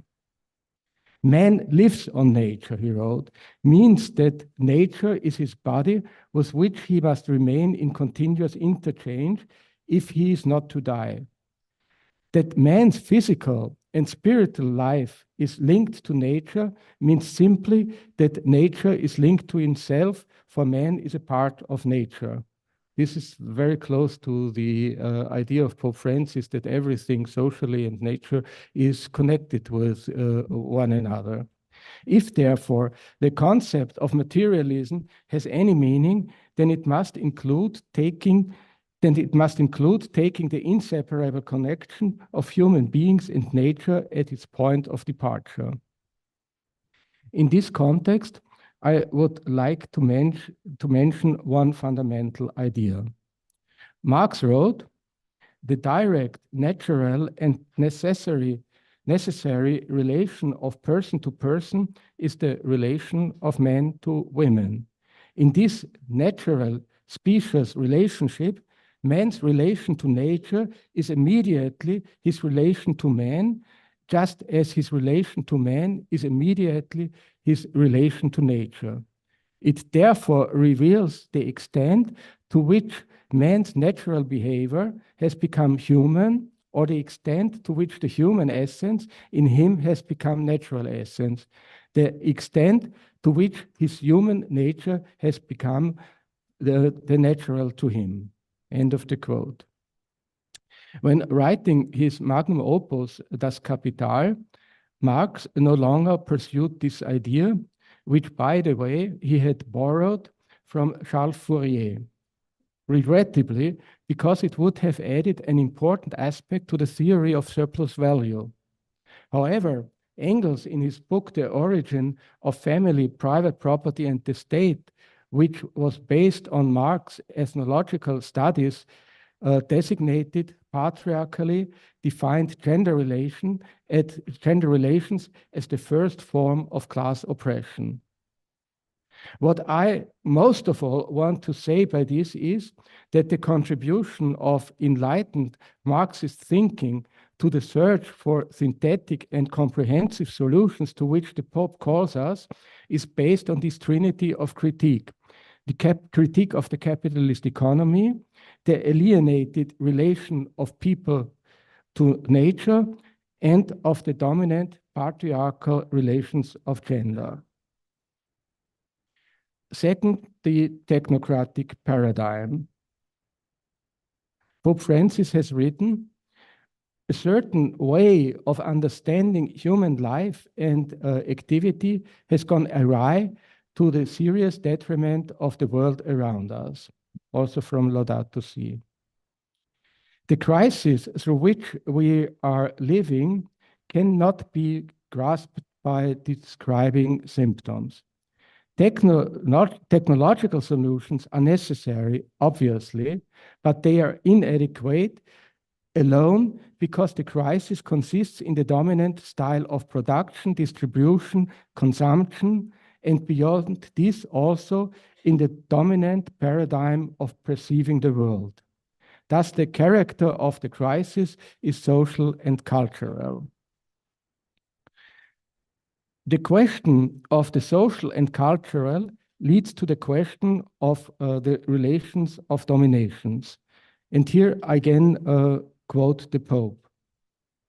nuclear energy, biotechnology, information technology, knowledge of our DNA, and many other abilities which we have acquired have given us tremendous power. More precisely, they have given those with the knowledge and especially the economic resources to use them an impressive dominance over the whole of humanity and the entire world. End of the quote. In his 1939 play Life of Galileo, Bertolt Brecht execrated the progress driven by self-interested rulers. He writes, "You may well discover everything there is to discover, but your progress will be a progression away from humanity. The gulf between you and humanity may one day be so wide that the response to your exaltation about some new achievement will be a universal outcry of horror." At the same time, as Brecht wrote his piece, Walter Benjamin wrote his 18th thesis on the concept of history. In preparatory work, he raised a skeptical objection to the Marxist metaphor of revolutions as the locomotives of history. The situation, he said, may be quite different. Perhaps revolutions are not the train ride, but the human race grabbing for the emergency brake. Benjamin criticized with this the prevailing social democratic and Stalinist vulgar Marxism, which bypasses the question of how technical progress might benefit the workers while still not being at their disposal. It recognized only the progress in the mastery of nature, not the retrogression of society. And this ignorance, he indicated, was a sign of the rise of fascism. Today, we call fascism a break with civilization, in German Zivilisationsbruch. In recent years, it has become customary when politically expedient to apply this expression to political crimes of very diverse types. But this empties the concept of its meaning. The quality of the specific mass murders that occurred in the concentration camps, in the German Wehrmacht's war of annihilation in the East, and in the dropping of the atomic bombs on Hiroshima and Nagasaki consists not only in the great quantity of victims, but in the deployment of the most advanced industrial, scientific, and administrative techniques in their implementation. That means bringing the technocratic paradigm to which Pope Francis so often refers to its extreme point. In other words, today it was said, not today, it was said that it would not be possible to write poetry after Auschwitz. This is not true. But what is true, it is no longer possible to uphold the idea of the innocence of technology and progress in our times. Marxism and the technocratic paradigm. Labor is for Marx the metabolism. In German, it is more identically the Stoffwechsel, the interchange of material. The metabolism between social human being and nature, and constitutes the precondition for all society. The current social form of labor consists of this metabolism, however organized on an order built on private property and thus on commodity exchange.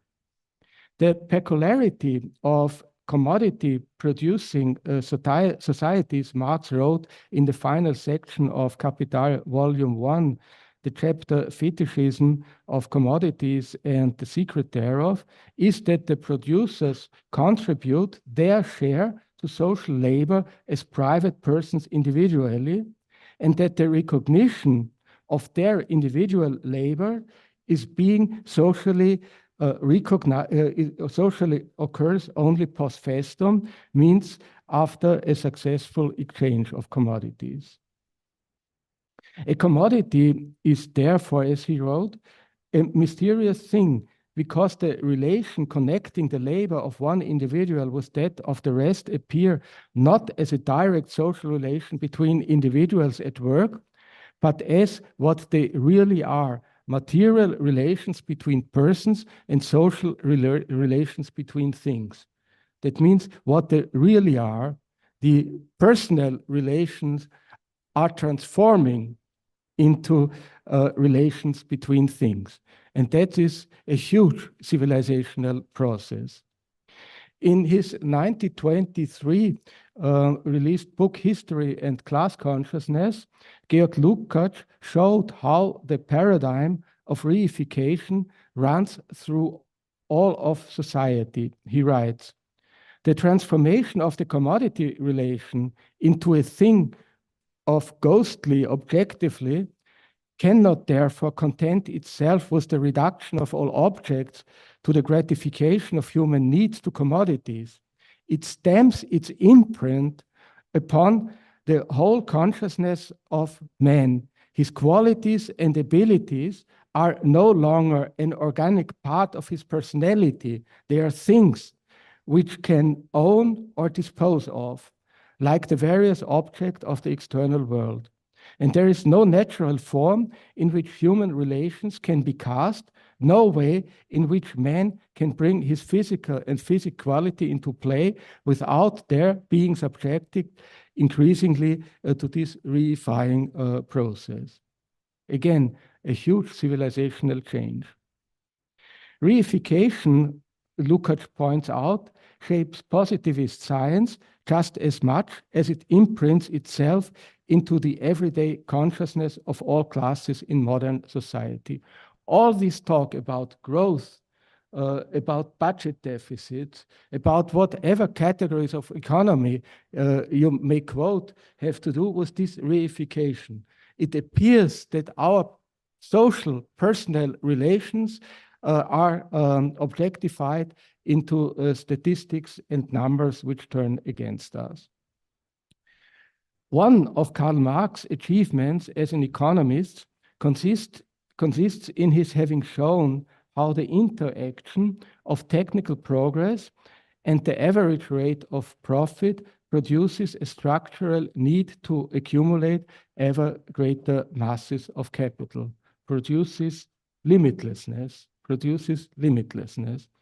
The growth of capital and the acceleration of their turnover times require increased, though cyclically fluctuating, employment, the appropriation of territories, and an excessive exploitation of the environment. Marx analyzed the ecological consequences of this ruthless exploitation of human beings and nature in England's capitalist agriculture, interestingly in agriculture, in the way of how the soil is becoming a commodity.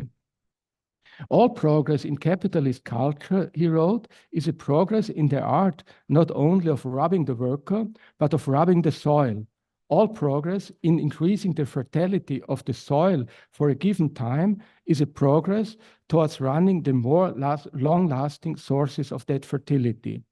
Capitalist production, therefore, only develops the technique and the degree of combination of the social process of production by simultaneously undermining the original sources of all wealth, the soil and the worker.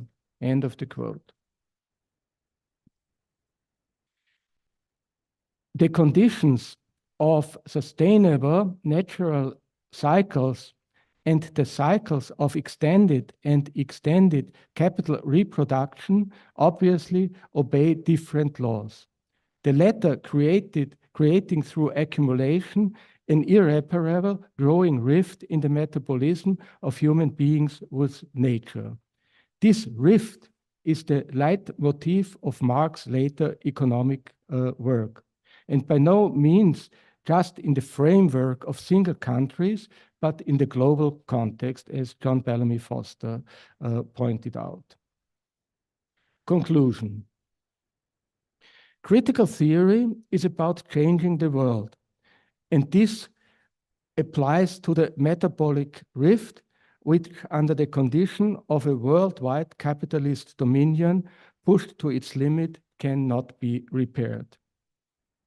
Friedrich Engels identified the final goal of the socialist movement as the leap from the kingdom of necessity to the kingdom of freedom.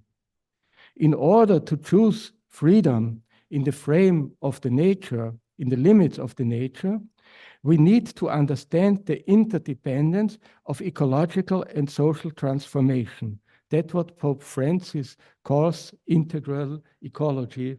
And I would think that the notion of integral ecology should be integrated in every socialist program because it perfectly describes the goal of which we commonly should strive for.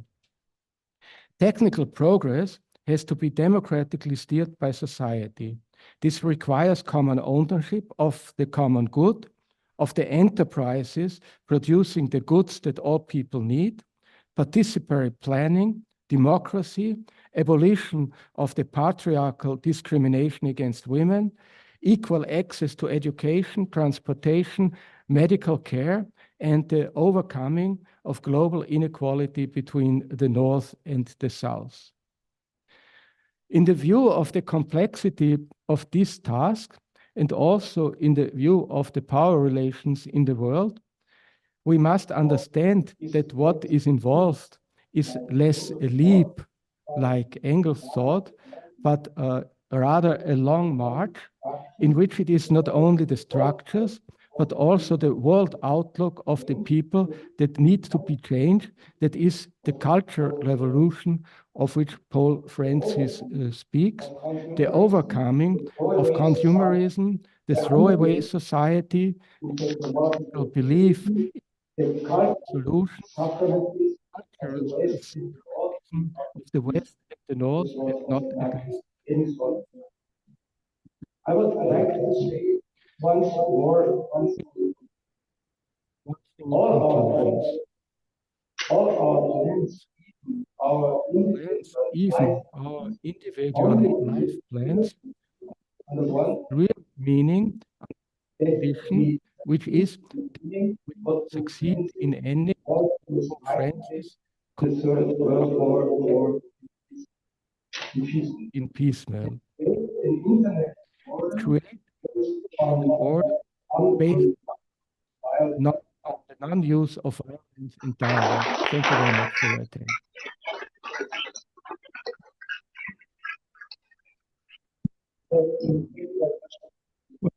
Thank you very much, Martin, for very relevant contribution.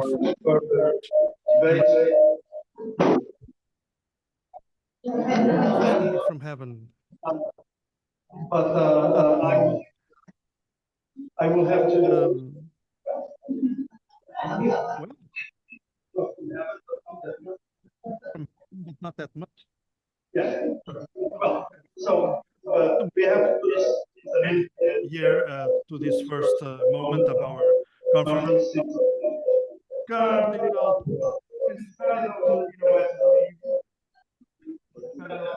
leave. So we will put an end to this first moment.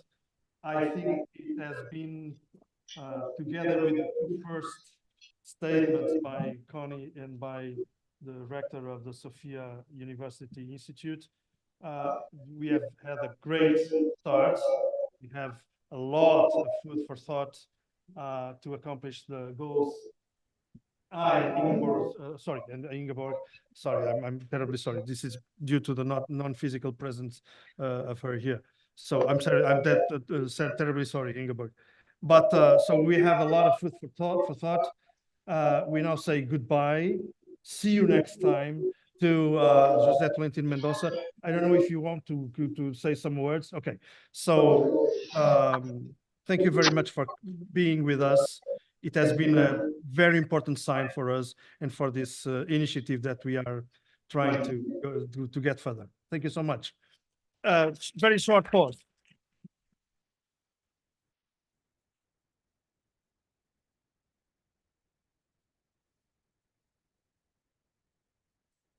Benissimo, ci siamo? Ok, grazie a tutti, abbiamo finito la nostra prima parte. Allora, due cose molto molto piccole. Abbiamo 20 minuti di pausa, per favore tornate in sala, poi abbiamo 5 minuti per sistemarci e poi per ricordarvi nel chat dello Zoom potete trovare tutti i testi, sia di questi contributi che abbiamo avuto e poi quelli che verranno, va bene? Poi chi deve presentare adesso, nella seconda parte, vi chiediamo di venire qua per caricare le vostre presentazioni. Grazie mille, buona pausa.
senza suono i vostri telefoni e di ricollegare le cuffie, per favore.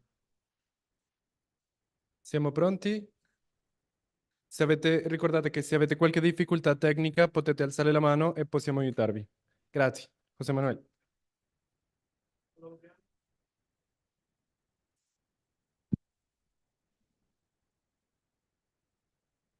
Every time I speak,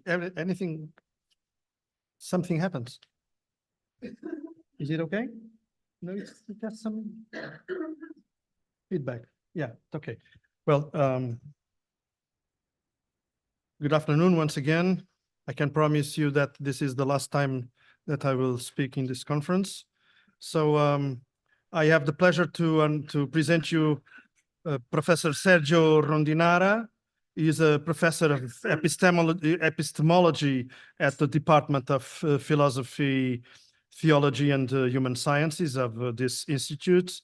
And he will speak on ecological crisis and anthropological crisis, which has been a topic that has already been announced by some of the previous interventions. So we look forward to hear from you. Thank you so much. Grazie, thank you. Penso, sì, innanzitutto cari amici, sono molto contento di trovarmi con voi su questo argomento. Sentendo le vostre relazioni ho trovato molta consonanza e spero che possiate trovarla anche nelle mie parole. Le considerazioni che mi accingo a presentare prendono spunto dal terzo capitolo della Laudato Si, dal titolo La radice umana della crisi ambientale. L'incipit di questo capitolo afferma: a nulla ci servirà descrivere i sintomi se non riconosciamo la radice umana della crisi ecologica. Vi è un modo di comprendere la vita e l'azione umana che è deviato e che contraddice la realtà fino al punto di rovinarla. Abbiamo già sentito nelle relazioni precedenti questa citazione. Sono parole chiare, parole forti queste di Papa Francesco, che ricordano quanto nella ricerca delle cause della crisi ambientale il solo lavoro tecnico-scientifico sia vano se non ci si inoltra nella ricerca delle cause ultime che hanno le loro radici nel profondo di noi stessi, nel profondo della persona umana. Con queste incisive quanto significative parole viene sottolineato il carattere antropico della crisi e allo stesso tempo la rilevanza antropologica che essa possiede e manifesta agli occhi di chi cerca di affrontare tale crisi andando oltre il dato tecnico-scientifico, senza però ignorarlo, per ricercarne le radici nel più profondo.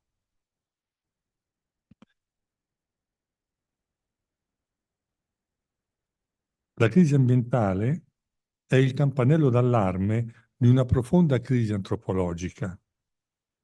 Essa, figlia di una precisa concezione dell'uomo moderno e contemporaneo, concezione che egli ha di sé. Un uomo e quindi un'umanità che nella ricerca della propria autorealizzazione si è conformata e identificata più all'Homo faber che all'Homo sapiens e si è autonominata padrone assoluto del proprio destino e della natura. Sono vari gli aspetti del carattere antropologico della crisi ambientale che sono costantemente presenti nella Laudato Si. La crisi antropologica viene vista come frutto del paradigma tecnocratico, di cui abbiamo già sentito parlare, come insostenibilità ambientale, come ingiustizia sociale e decadimento della qualità della vita. Tutti aspetti questi che ritroviamo presenti nei vari passi dell'enciclica e in particolare nella definizione del lemma ecologia integrale. La crisi ambientale è dunque crisi antropologica, ma in particolare possiamo dire che essa è una crisi semantica, una crisi dei significati. È questo aspetto qui che vorrei cercare di approfondire. La crisi antropologica, la parola antropologica indica tutta la sfera dell'umano, ma uno degli aspetti che mi sembra che caratterizzano la crisi ambientale sia proprio la crisi dei significati e quindi una crisi semantica.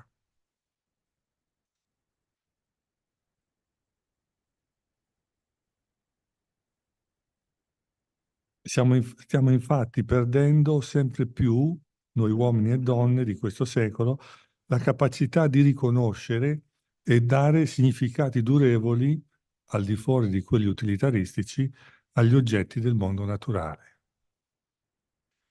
Da sempre, non solo gli antropologi, ma anche i paleoantropologi hanno riconosciuto nell'Homo sapiens una specie simbolica. Un elemento caratteristico dei paleoantropologi è proprio quello di aver identificato l'Homo sapiens con l'Homo symbolicus, cioè un uomo capace di simbolizzazione, cioè di creare simboli, di possedere la capacità di attribuire ad un segno o ad un oggetto un significato e quindi un valore che va oltre il segno e l'oggetto stesso. La progressiva perdita di questa capacità dice la nostra povertà, dice la povertà di quelle società o di quegli elementi culturali della società che noi veicoliamo quotidianamente. Personalmente credo, e qui è la tesi che propongo alla vostra attenzione, credo che un rapporto tra persone e natura rinnovato ed adeguato all'oggi passi necessariamente attraverso il recupero del significato o l'acquisizione di nuovi significati circa le relazioni che legano ciascuno di noi alla natura stessa. Ma com'è possibile recuperare il significato delle relazioni che ci legano alla natura? Questo interrogativo è una sfida culturale non irrilevante, poiché occorre intraprendere una ricerca a tutto campo, a 360 gradi, che ci mostri la ricchezza semantica dei termini persona, del termine natura e del termine relazione tra i due. Una tale sfida, per la portata culturale che essa comporta, non può che essere articolata su vari livelli dell'agire umano, per poterla sviscerare. Ad esempio, sul piano del livello antropologico-culturale, a livello del pensiero, a livello etico, a livello anche dell'esperienza religiosa. Questi vari livelli sono altrettanti sentieri per il recupero dei significati che stiamo cercando, allo stesso tempo sono però anche altrettanti momenti di un percorso educativo, personale e sociale tutto da esplorare. Per questioni di tempo mi soffermo soltanto sul livello religioso, facendo riferimento al momento cristiano. Sia perché questo livello ha una certa rilevanza nell'acquisizione dei significati. L'esperienza religiosa ha questa caratteristica, tende a dare molti significati,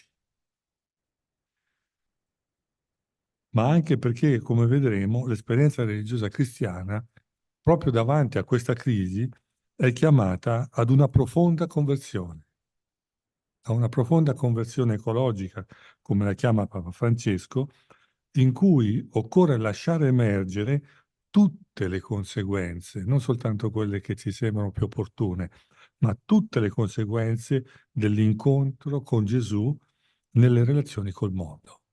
Così dice Papa Francesco. L'interrogativo su come poter recuperare i significati adeguati all'oggi delle relazioni che ci legano alla natura sono una sfida per il cristiano, che nella ricerca di un adeguato e rinnovato rapporto con la natura è chiamato a far diventare cultura anche quella componente del messaggio rivelato che riguarda il nostro rapporto col mondo naturale. Nel primo intervento abbiamo sentito parlare dell'importanza della dinamica kenotica per comprendere il cristianesimo. Ecco, se noi cristiani non la viviamo per primo anche, non solo nei rapporti sociali, ma anche nel rapporto con Dio e con la natura, questo ci resta ancora da esplorare. Oggi, come mai nel passato, la questione ambientale si presenta come un locus privilegiato, dove la fede cristiana è direttamente interpellata e dove siamo invitati a dare le ragioni della nostra speranza.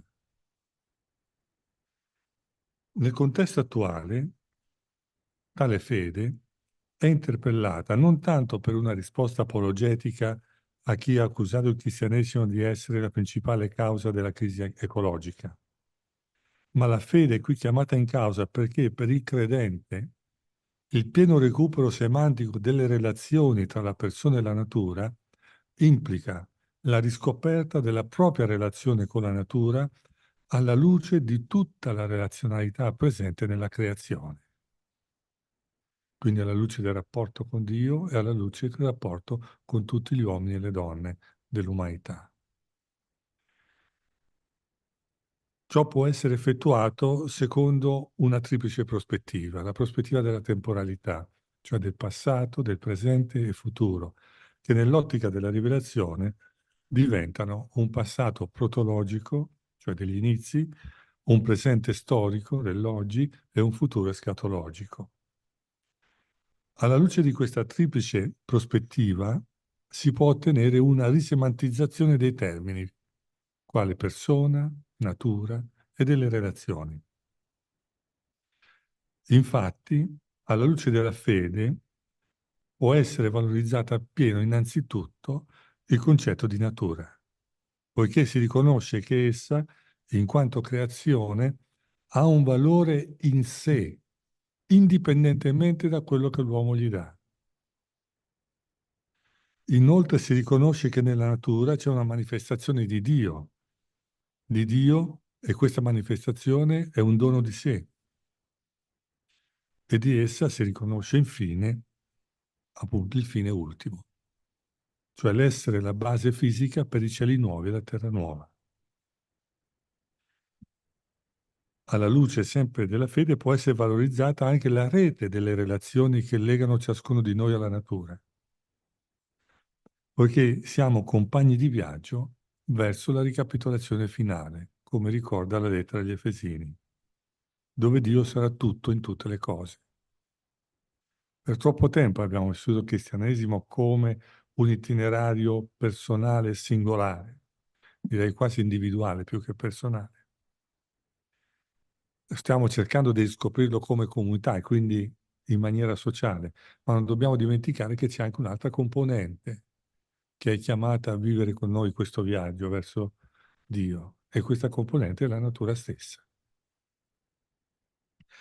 Terzo aspetto della valorizzazione, può essere infine valorizzato anche il ruolo creativo della persona umana, che nel condurre la natura a Dio, poiché ella si autocomprende come un mediatore, capace di valorizzarla e guidarla verso una pienezza che ancora non possediamo e coinvolgerla nello sviluppo culturale dell'umanità.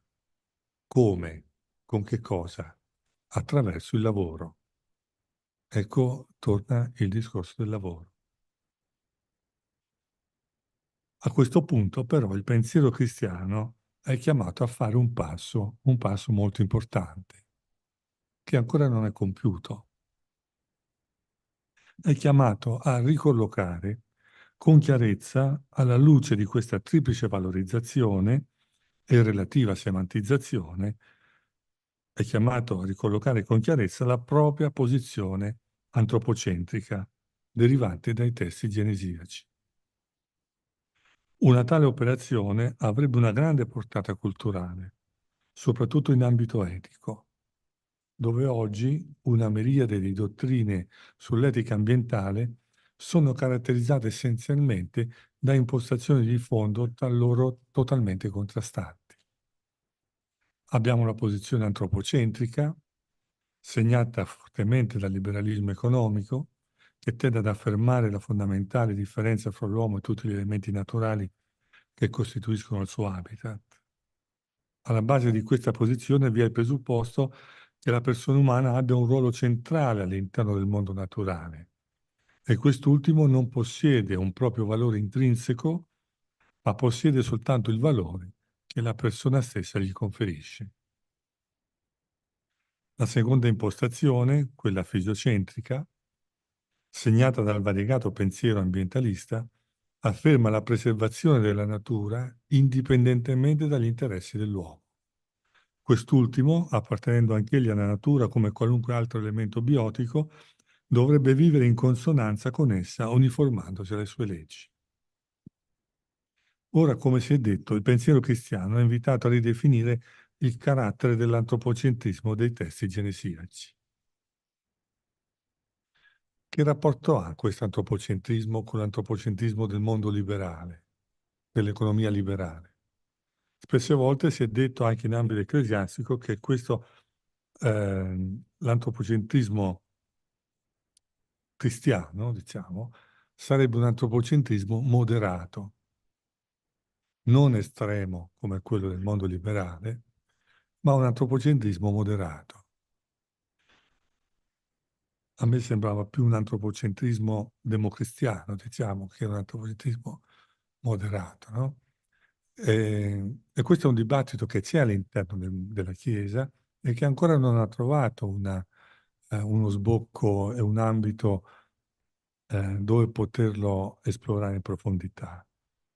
Io vi dico come vedo questo antropocentrismo dell'esperienza cristiana che non mi sembra affatto moderato, perché gli insegnamenti di un maestro che dice il vostro parlare sia sì, sì, no, no, cioè siate decisi nelle affermazioni, non mi sembra proprio molta moderazione. Ecco. La risposta, quindi, come si è detto, il pensiero cristiano ha invitato a ridefinire il carattere dell'antropocentrismo nei testi genesici, il che equivale a chiedersi quale antropocentrismo per le proprie scelte etiche cristiane in ambito ambientale. La risposta non può che essere trovata alla luce dell'evento Cristo, centro, cuore dell'antropologia cristiana. È questo evento a stagliare la specificità dell'etica cristiana riguardo alla realtà naturale. L'evento Cristo realizza una trasformazione radicale della persona umana. Non dico ha realizzato, perché l'evento Cristo è attuale ancora oggi. Realizza una trasformazione radicale della persona umana, poiché, come afferma l'Apostolo Paolo nella seconda ai Corinzi, se uno è in Cristo è una creatura nuova e le cose vecchie sono passate.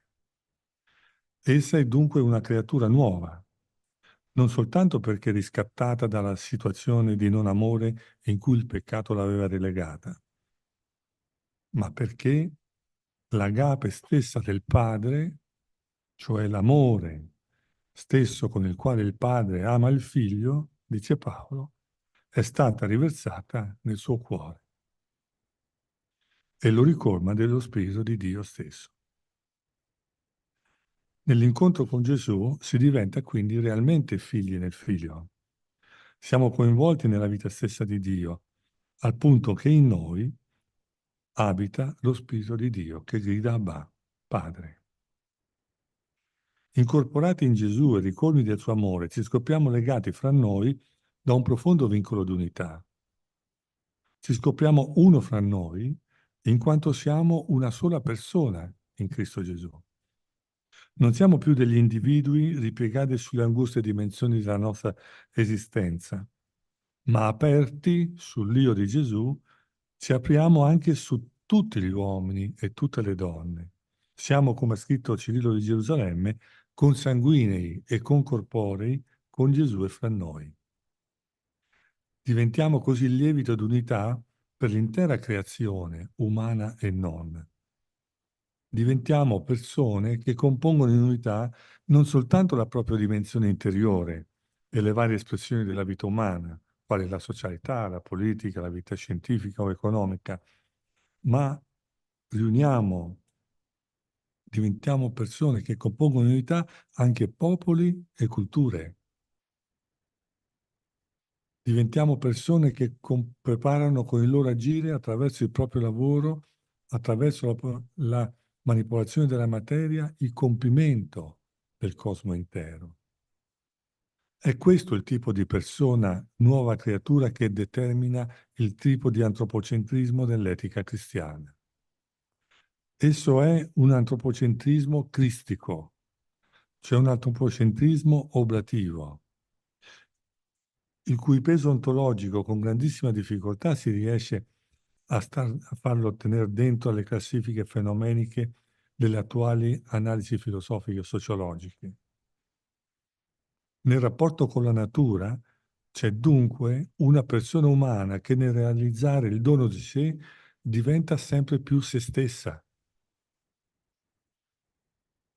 in quanto vive come figlio di Dio, vive in piena reciprocità con i suoi simili, al punto da essere con loro un cuore e un'anima sola, e vive trascinando l'umanità e il mondo naturale verso la vita stessa di Dio. Nell'antropocentrismo oblativo o antropocentrismo cristico vengono salvaguardate le peculiarità della persona umana, senza che essa degeneri in una autocomprensione ipertrofica del proprio io e delle proprie capacità, ma fonda in ciascuno e nella società una cultura del darsi, la cultura del dono di sé. Quindi l'antropocentrismo genesiaco, alla luce dell'evento Cristo, diventa che quest'uomo che è al centro è un uomo che vive la propria esistenza come dono di sé a tutti gli altri, a Dio, agli altri uomini e donne e alla natura stessa. Quindi non è un despota, uno che esercita un potere, non è colui che è padrone di questo, di questa natura. Ma occorre che tutto ciò venga calato nell'oggi e si inveri nella storia, nei nostri giorni, e ciò richiede una conversione ecologica, come l'ha chiamata Papa Francesco, che è una conversione antropologica profonda. Concludo. La sfida lanciata dalla crisi ambientale esige e sollecita essa stessa un modello antropologico e quindi una figura di uomo e di donna, un tipo di persona per gran parte oggi ancora inedita, e in cui la persona umana si autocomprenda né come dominatore, secondo la prospettiva antropocentrica, né come un comune elemento biotico, secondo la prospettiva fisiocentrica, ma come un soggetto cosciente e responsabile che è parte della natura, ma che nel suo trascenderla si realizza esistenzialmente nel suo darsi, nell'attuare cioè il dono di sé ai suoi simili e alla realtà naturale di cui anch'egli fa parte. Quindi un modello antropologico in cui si passi da un'ottica prevalentemente individuale a un'ottica di comune unione, da un'ottica di gruppo limitato a un'ottica di famiglia umana globale. E qui ogni autentica tradizione religiosa e culturale è chiamata a dare il proprio contributo. Non è un brevetto esclusivamente cristiano, ma è il brevetto dell'umanità questo, e quindi ciascuno può dare un proprio contributo. Grazie.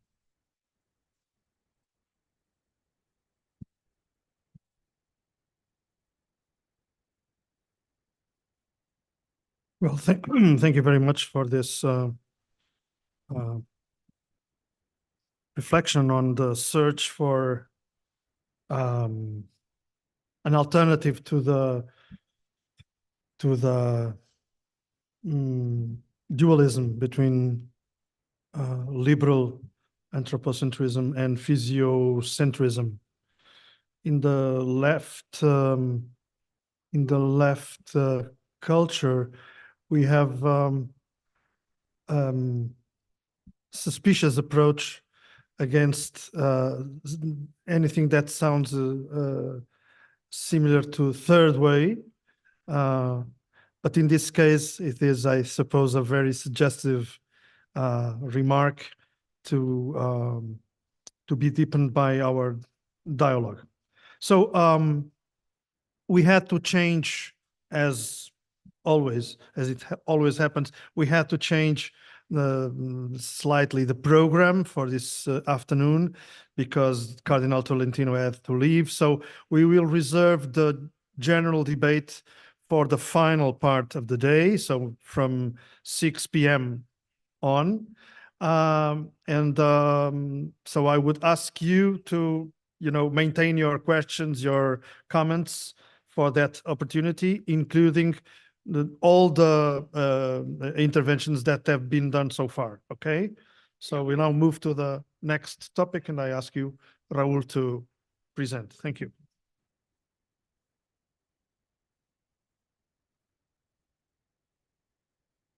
Well, allora parlo in italiano. Thank you very much, José Manuel, per questa presentazione.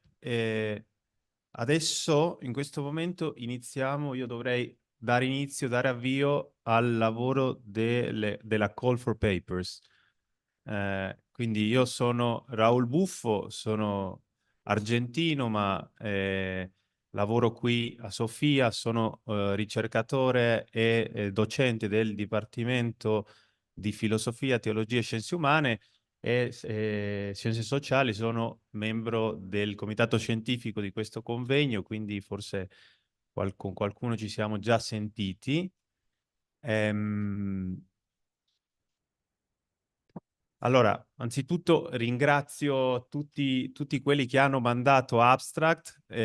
Abbiamo avuto tante richieste, purtroppo per i motivi che adesso vi spiego non abbiamo potuto accettare tutti, però ci auguriamo che ci siano future occasioni di collaborazione, perché l'idea di fondo di questo momento laboratoriale, direi, di dialogo soprattutto, era quello di poter aprire lo spazio che Dialop, il progetto di Dialop, di cui anch'io partecipo da qualche anno, e di poter condividere questa esperienza con altri, con tutti voi, con tutti quelli che hanno sensibilità per questo tipo di dialogo, e non semplicemente come una aggregazione, ma come la possibilità stessa di far partecipare ad altri di questa stessa esperienza di dialogo. E cioè perché? Perché almeno il metodo, l'esperienza di Dialop è è un tipo di dialogo che non si può semplicemente comunicare informativamente, ma performativamente, e cioè bisogna farne esperienza. È l'unico modo per comunicare e per trasmettere questo tipo di esperienza, crediamo noi, e così l'abbiamo sperimentato, è far fare questa stessa esperienza ad altri. Quindi ci auguriamo che questo momento laboratoriale della Call for Papers sia anche una possibilità di fare questo tipo di esperienza. Dico 3 parole soltanto sulla call, cioè una parola sul tema che abbiamo scelto, una parola sul metodo dei lavori e una parola sulle prospettive. Cosa ci aspettiamo? L'ho detto già sinteticamente, ma lo ribadisco. Dunque, il tema avete già sentito parlare sicuramente di etica sociale trasversale, di trasformazione ecologica e sociale, quindi sono tutte tematiche molto ampie, no? E molto urgenti, molto importanti, cui ovviamente abbiamo ricevuto, si prestava perché è un tema che comprende tutti gli ambiti, tutte le dimensioni della vita, no? Il rapporto con la natura, con la terra, con la casa comune, come la chiama Laudato Si, la relazione con noi stessi, la dimensione spirituale, il rapporto con Dio per chi crede, il rapporto con gli altri, la dimensione sociale, la dimensione civile, la dimensione politica e così via. Quindi sentiremo presentazioni che toccano tutte queste tematiche. Non si tratta ovviamente come dire, di una tematica, come si dice, no? Che è fatta per raccogliere il più richieste possibili, ma perché crediamo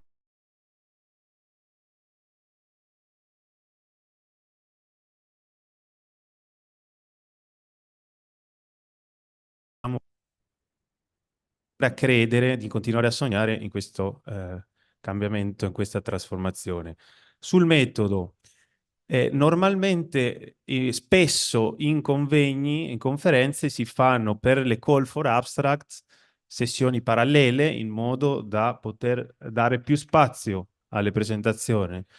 Noi abbiamo voluto privilegiare il metodo del dialogo attivo, profondo, performativo e quindi di intensificare anche questa possibilità, qualitativamente questa possibilità del dialogo, per cui abbiamo dovuto dire di no a molte presentazioni, ma per guadagnare per creare un unico spazio dialogico.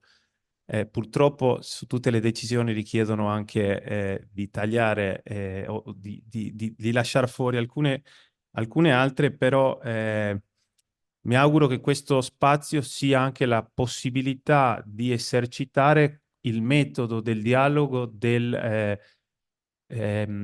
consenso differenziato e attraverso il dissenso qualificato, no? Quindi che il dissenso, proprio perché qualificato, sia la possibilità di un vero dialogo. Sulle prospettive, le prospettive sono quelle non solo di continuare a sognare, di creare spazi, di offrire spazi di dialogo, di accoglienza per chi si sente in qualche modo attirato, chiamato a lottare nell'ambito del pensiero, nell'ambito dell'attivismo, nell'ambito della ricerca per questo tipo di trasformazione sociale ed ecologica che è tanto richiesto da tutte queste crisi ambientali, antropologiche, eccetera, di cui si è già detto, ma anche, come dire, sperando di poter aprire le porte a tanti altri e che questo spazio sia la possibilità perché ci siano nuovi incontri, no? Per creare reti, per scambiare esperienze, per vivere un'esperienza vera di dialogo. Quindi io mi auguro che effettivamente sia così e quindi do ufficialmente avvio ai nostri lavori in questo modo. Quindi vi ringrazio tutti di nuovo. Allora,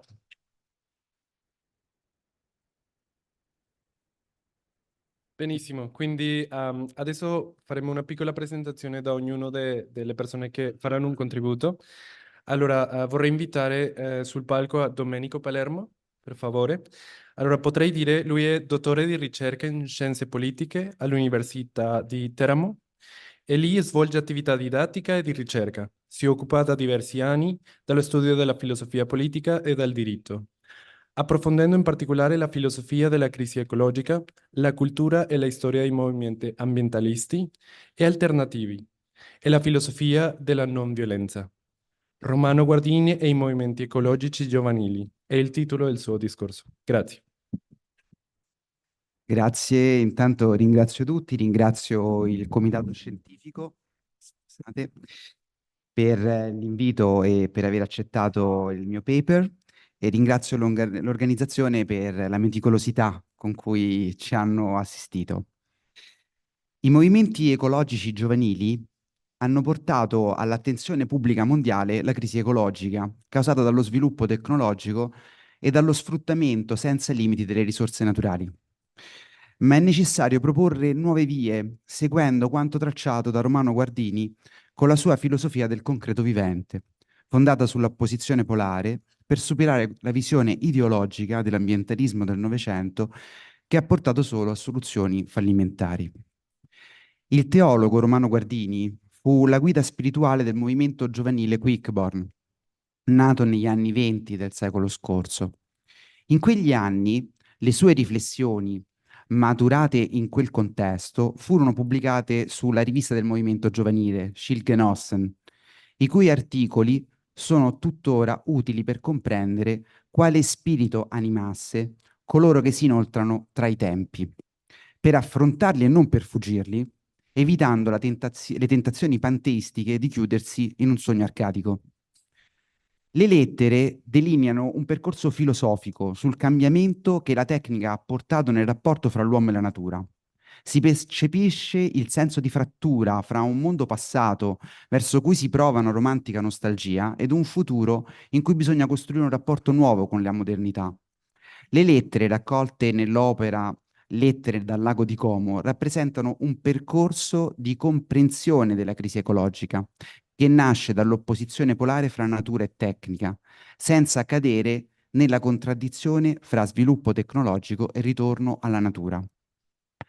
Partendo dalla fragilità culturale dell'essere umano, Guardini riteneva che il progresso scientifico e tecnologico, con il conseguente sviluppo industriale, comportasse una rottura del rapporto di rispetto dell'uomo nei confronti della natura, divenuta una pura forma con la quale avere un rapporto astratto e distante di tipo dominativo.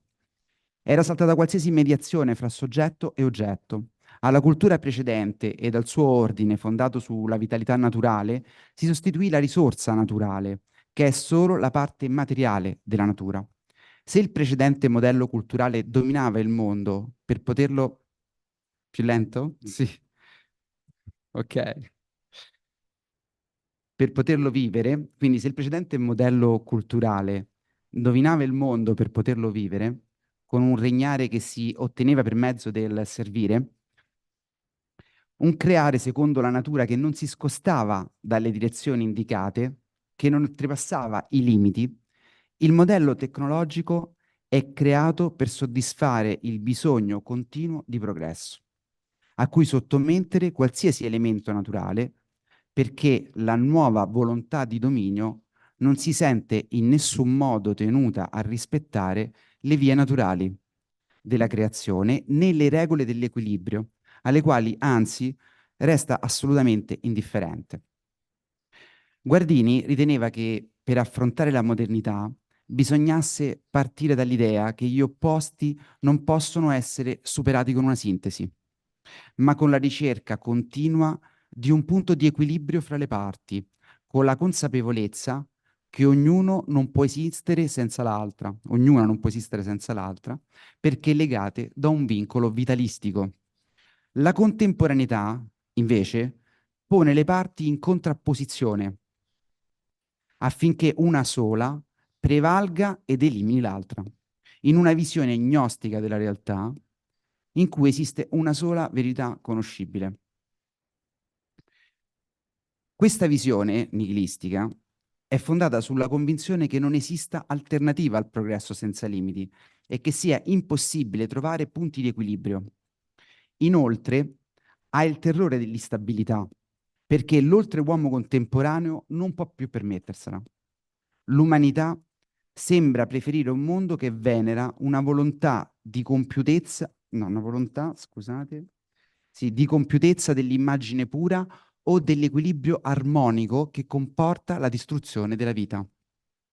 Lo sforzo fatto da Guardini nella sua opera L'opposizione polare, saggio per una filosofia del concreto vivente, fu quello di sottrarsi all'alternativa tra titanismo dionisiaco e tragicismo, tentando di costruire un'antropologia capace di mantenere una tensione fra finito ed infinito, una tensione irrisolta, ma non per questo tragica.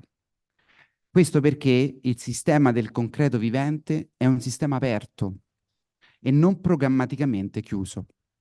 Questo atteggiamento portò i giovani a seguire Guardini e a reagire diversamente agli esiti della Prima Guerra Mondiale.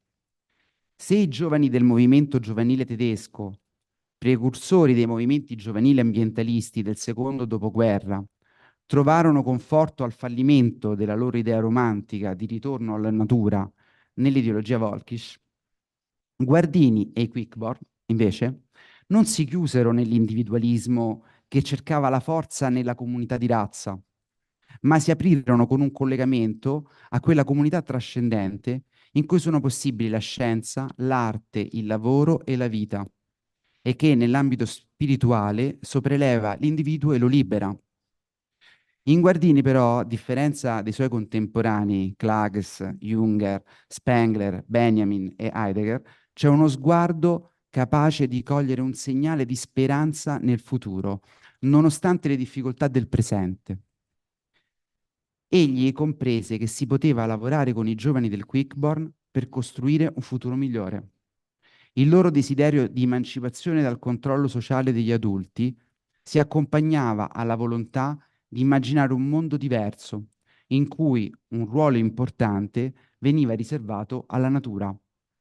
Guardini consigliava di trascendere il tempo per poi starvi dentro più fermamente, al fine di superare la dialettica hegeliana, alla base dell'idealismo europeo degli inizi del Novecento, che non sembrava più in grado di riappacificare pensiero risvegliato dall'inquietudine del neoromanticismo tedesco e fortemente influenzato dal pensiero di Nietzsche. Questa diffusione del pensiero tecnico ha favorito uno stravolgimento anche del concetto di politica, la quale, di fronte alla trasformazione dei popoli in masse organizzate per consumare la produzione industriale, ha dovuto constatare che i problemi relativi al governo di una nazione, problemi economici, sociali, culturali, si riducono sempre più a quelli della economia. Nasce il bisogno quindi di produrre tanto ed in fretta, senza che le istituzioni politiche rallentino lo sviluppo con il rispetto del principio di precauzione o del principio di responsabilità. Guardini giudicò questo processo una devastazione ed una barbarie, in quanto l'uomo non era più misura di tutte le cose, ma era divenuto anch'egli oggetto della mentalità razionale e meccanica. Nella confusione generata dalla perdita del precedente ordine, senza averne trovato uno nuovo, l'uomo ha stabilito arbitrariamente dei fini con cui sottomettere al suo volere la natura stessa, preparando così la strada alle tragedie umane ed ambientali del Novecento. Di fronte al problematico rapporto fra umanità e tecnica, Guardini propose a se stesso e ai giovani di dire sì al proprio tempo, di accettarlo ponendosi l'obiettivo di costruire con la forza propria della giovinezza un nuovo ordine e una rinnovata spiritualità, in grado di risolvere il problema del dominio sulla natura, creando una nuova gerarchia di valori all'interno della società di massa. Il movimento giovanile tedesco, di cui i Quickborn erano parte, rappresentava per Guardini lo spirito giusto per affrontare le sfide tecnologiche. In una nota alla sua ultima lettera, il teologo, pur consapevole delle posizioni neoromantiche assunte dalla libera gioventù tedesca, era convinto che essi avrebbero imparato a tenere lo sguardo rivolto al futuro ed avrebbero accettato la modernità assieme alla missione di cambiarla. Nella consapevolezza che per costruire una cultura in grado di conciliare natura e tecnica ci fosse bisogno di una maturazione spirituale dell'umanità, Guardini guardò a questi giovani come costruttori di un futuro capace di usare la tecnologia ponendo al centro un essere umano in grado di prevenire responsabilmente quelle tentazioni puerili di dominio che potrebbero portare ad enormi tragedie. Profezia che si avverò con le 2 bombe atomiche sganciate su Hiroshima e Nagasaki nel 1945 e successivamente con l'aumento dello sfruttamento delle risorse naturali, con l'incremento dell'inquinamento mondiale, con l'ascesa dei tumori, con l'uso della forza militare per acquisire risorse necessarie allo sviluppo. Di fronte al rapporto polarmente oppositivo fra natura e sviluppo, i possibili tentativi di trovare un equilibrio, come sono state la sostenibilità e la green economy, sono falliti, perché la realtà contemporanea ha affrontato le opposizioni come contraddizioni, rendendo impossibile qualsiasi equilibrio e risolvendo le polarità con lo scontro, da cui emerge in sintesi sempre un solo vincitore. Di fronte a questa sintesi, i giovani sono destinati a veder fallire le loro richieste e le loro proposte. Così è successo con Ivan der Fegel ad inizio Novecento, lo stesso è avvenuto con gli hippie americani e i provos europei. La stessa storia si è ripetuta con i No Global e forse potrebbe ripetersi oggi con i Fridays for Future. Questo perché le opposizioni polari si risolvono con la mediazione, trovando un punto di equilibrio nella consapevolezza che le tensioni fanno parte della vita. Le parti in contraddizione, invece, si confrontano attraverso la competizione, perché si pensa che solo una delle due parti sia portatrice della verità, assolutizzando una visione binaria e conducendo l'esistenza umana verso lo scontro. Ma annientare una delle due parti polari vuol dire uccidere la vita. Questo può essere utile per capire la parabola dei movimenti giovanili ecologisti. Inizialmente si muovono cercando soluzioni di equilibrio, ma di fronte alla sordità dei decisori politici e dei detentori del potere finanziario, si irrigidiscono e cadono nella trappola delle contraddizioni. La stessa che fonda l'ideologia capitalista, la stessa che sta alimentando questa economia di guerra che va disarmata. Romano Guardini e la sua esperienza con i quickborn, che hanno ispirato la Rosa Bianca, sono un esempio per i giovani che vogliono costruire una reale conversione ecologica. La strada per passare dal vivere oggi secondo i principi del Citius Altius Fortius ai principi dell'Entius Profundius Suavius. Grazie.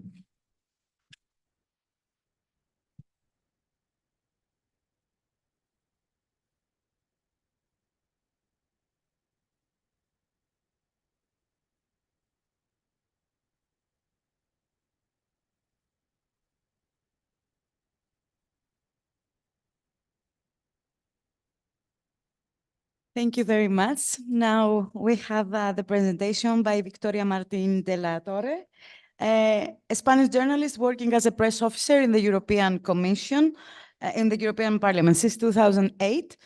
She's a PhD candidate also here at Sofia University Institute, conducting an interdisciplinary research on intercultural dialogue and the concept of European community, revisiting communitarian personalism and Saint Thomas Aquinas' concept of community, tools for a human-centric European Union in the 21st century.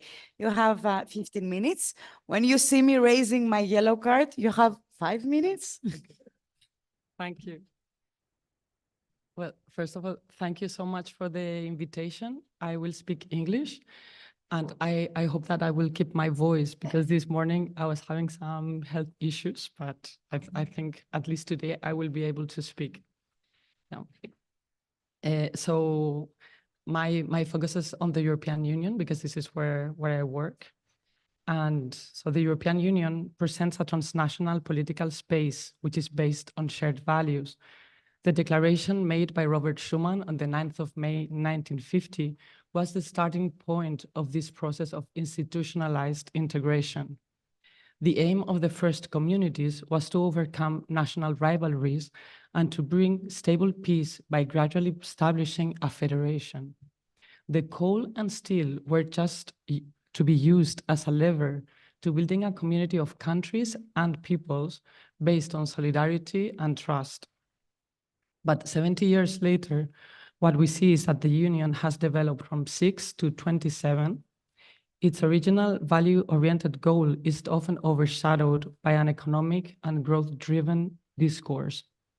Solidarity between member states was put to a test during the pandemic, the COVID-19 pandemic, but also with the effects of the war between Russia and Ukraine, and also by the growing arrival of third country migrants.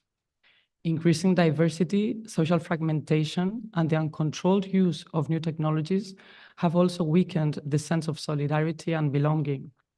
So it is argued in my research that the civilizational vision of the EU founding fathers could help to revitalize the project, and in particular, communitarian personalism and St. Thomas Aquinas' concept of community. The dream of a political union had been circulating for a long time, for a century. The speech of Victor Hugo, already in 1848 in Paris, already called for a European Parliament, but none of these projects ever materialized.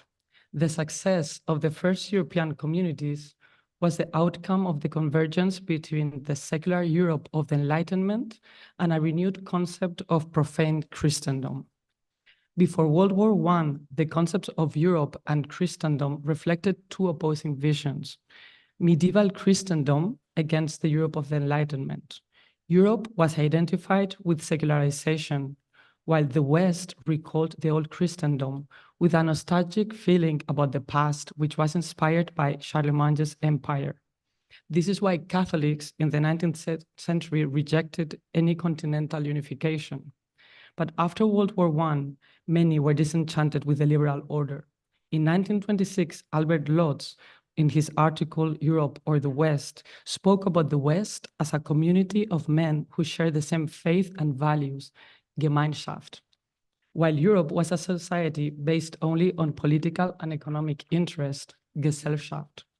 So the community was identified with the old European monarchies and with Christianity. This opposition was overcome during the interwar period thanks to a generation of intellectuals who reconciled faith and modernity. In 1929, a group of Christian thinkers led by Marc Alexandre and Denis de Rougemont set up a group of the non-conformists to hold ecumenical discussions on the decline of the West. But instead of traditional views, they proposed a new order. In 1932, Emmanuel Mounier founded L'Esprit, and in the first issue, when he called to redo the Renaissance, he called for a peaceful revolution against growing individualism, formal parliamentary democracy, and mass culture. Around these thinkers, the philosophy of communitarian personalism developed, and this philosophy paved the way for the revolutionary idea of a non-confessional transnational community whose members are united in diversity. Personalist thinkers reacted against positivism, technicism, and individualism, and they highlighted the centrality of the person. Man is not just an individual, but a person, responsible and free, committed and autonomous, bonded to others through mutual responsibility. It was Jacques Maritain who in 1933 combined the terms personalist and communitarian. This philosophy had a broad impact on the intellectual, social, and political trends in Europe after 1930, during World War II, and also in the Resistance. Giorgio Campanini speaks about an explicit personalism and implicit personalism, because even those who did not consider themselves personalist were somehow influenced by it. I will give just an overview of some of these examples. The explicit influence can be found on leaders on the federalist movement and politicians, both Christian Democrats and socialist. Communitarian personalism was at the basis of European federalism through three leading figures: Marc Alexandre, Denis de Rougemont, and Hendrik Broekmans. In 1946, the Union of European Federalists was founded under the leadership of Broekmans and Rougemont. In their view, civic engagement is undermined when the state becomes centralizing and absorbs intermediary communities. They advocated for an infranational and a supranational federalism that would restore the space for real freedom and solidarity. All three were present in the Congress of The Hague in 1948, which gave birth to the Council of Europe. In the Netherlands, two politicians strongly identified with federalism and were friends. One was the socialist Hendrik Broekmans, and the other one was the Secretary General of the Dutch Catholic Party, Emmanuel Sassen. They were both inspired by Mounier, whose texts they had read while imprisoned by the Nazis. Later, they both engaged in the resistance, and after World War II, Sassen was actively involved in setting up a network of the European Christian Democrats. In Italy, Alcide de Gasperi was clearly influenced by Jacques Maritain. They met when Maritain was the French ambassador to the Holy See from 1945 to 1948, and they had a friend in common, Monsignor Montini. The influence can also be traced in de Gasperi's writings, and in particular in his speech about the moral basis of democracy, which he gave in 1948, where he quoted Maritain, Henry Bergson on the Christian roots of democracy. Okay, sorry. And then in France, so the most famous founding father, Robert Schuman, was a friend of Jacques Maritain. This is the only author that he mentions in his book For Europe. But Schuman was also influenced by Romano Guardini, and Hendrik Broekmans, with whom he was acquainted. Furthermore, Schumann used to spend time and discuss with Maritain and Guardini in the Abbey of Maria Laach. Schumann also read philosophers who are considered precursors of personalism, such as Henry Bergson and Maurice Blondel. But beyond the influence of neo-Thomist authors like Maritain, Schumann read La Summa Theologica in Latin and never ceased to study St. Thomas Aquinas. In 1958, he wrote an article for a newsletter of an abbey, which asked him what a community means for a Christian. And he gave the following definition, which I quote: "A community supposes, first of all, freedom of choice, the free adherence of the participating collectivities.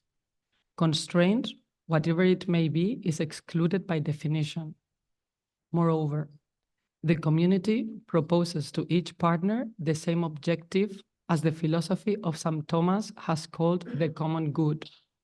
This is situated outside of all egotistical purposes, the good of each and the good of all, and conversely. Finally, the means of attaining these objectives are agreement and mutual understanding, without hegemony or privilege or subordination." In Schumann's words, the community proposes the same objective to each partner, which the philosophy of St. Thomas calls the common good. Then implicit influence of personalism can be found, for example, on Paul-Henri Spaak and Jean Monnet. Spaak, who was a socialist Belgian politician, was introduced to the non-conformist at a young age through the Didier couple in Brussels. And this couple used to invite Mounier to speak about Europe.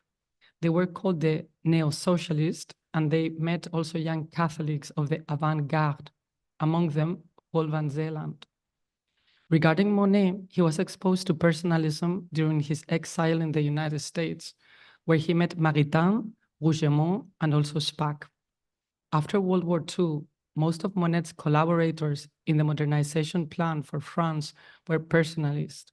Several had worked with the renowned personalist economist François Péroux, among them Pierre Ury, Jacques-René Rabier, and Jean Vergeot. Communitarian personalism can be traced also in the Schuman Declaration. This is largely due to Paul Reuter, a young lawyer and a communitarian personalist who devised the institutional setting of the first community. According to the memoirs written by Jean Monnet, Paul Reuter was at the origin of the high authority, both the name and the thing itself. He changed the name from international authority to common high authority, and he also introduced the common interest, as well as the concept of supranational.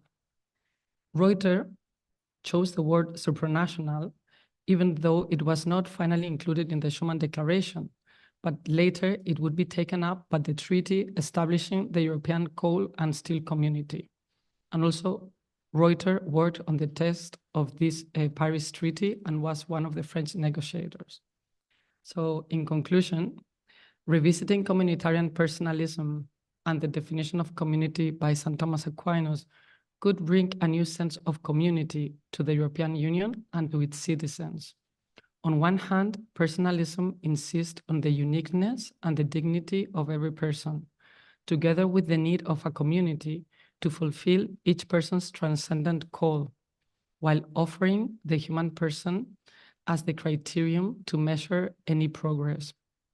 It also encourages immediate actors and active citizens' participation, with responsibility for others and solidarity as guiding principles. On the other hand, St. Thomas' concept of community puts freedom and equality of all its members at the center, while respecting their differences as a precondition, together with no selfish motivation and having the goal of the common good. These can be tools to face current challenges and to propose a new human-centric vision for the 21st century. Thank you.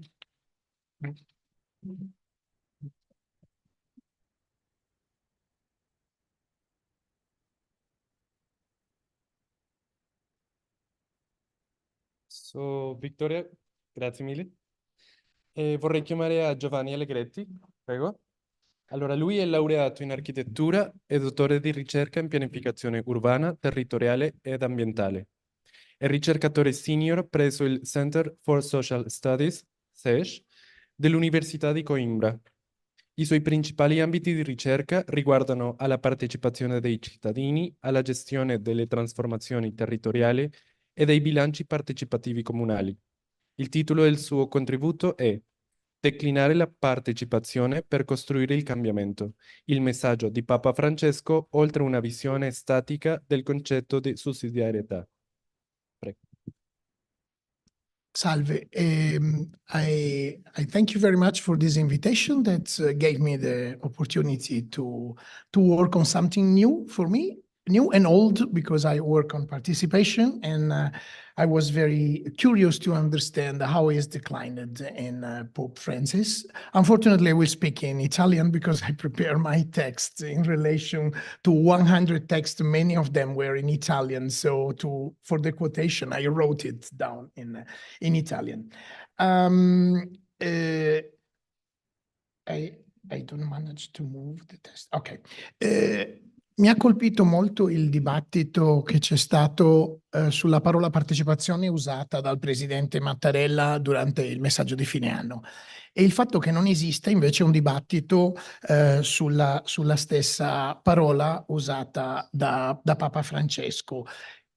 Tra l'altro è un concetto molto adeguato a un pontefice che si esprime per domande e quindi per stimoli continui alle persone, quindi anche un elemento caratteriale che è molto importante. Esistono analisi su altri concetti, diciamo, contigui come quello di popolo e sul legame che questo ha con la teologia del popolo latinoamericana, anche le critiche sulla questione del populismo, se Papa Francesco è un populista o è un populista buono o è un populista cattivo, e sono estremamente interessanti perché comunque ci riportano a dei concetti affini, così come le analisi sulla questione della cittadinanza come aspirazione, e specialmente presente nei discorsi fatti durante i viaggi in paesi musulmani.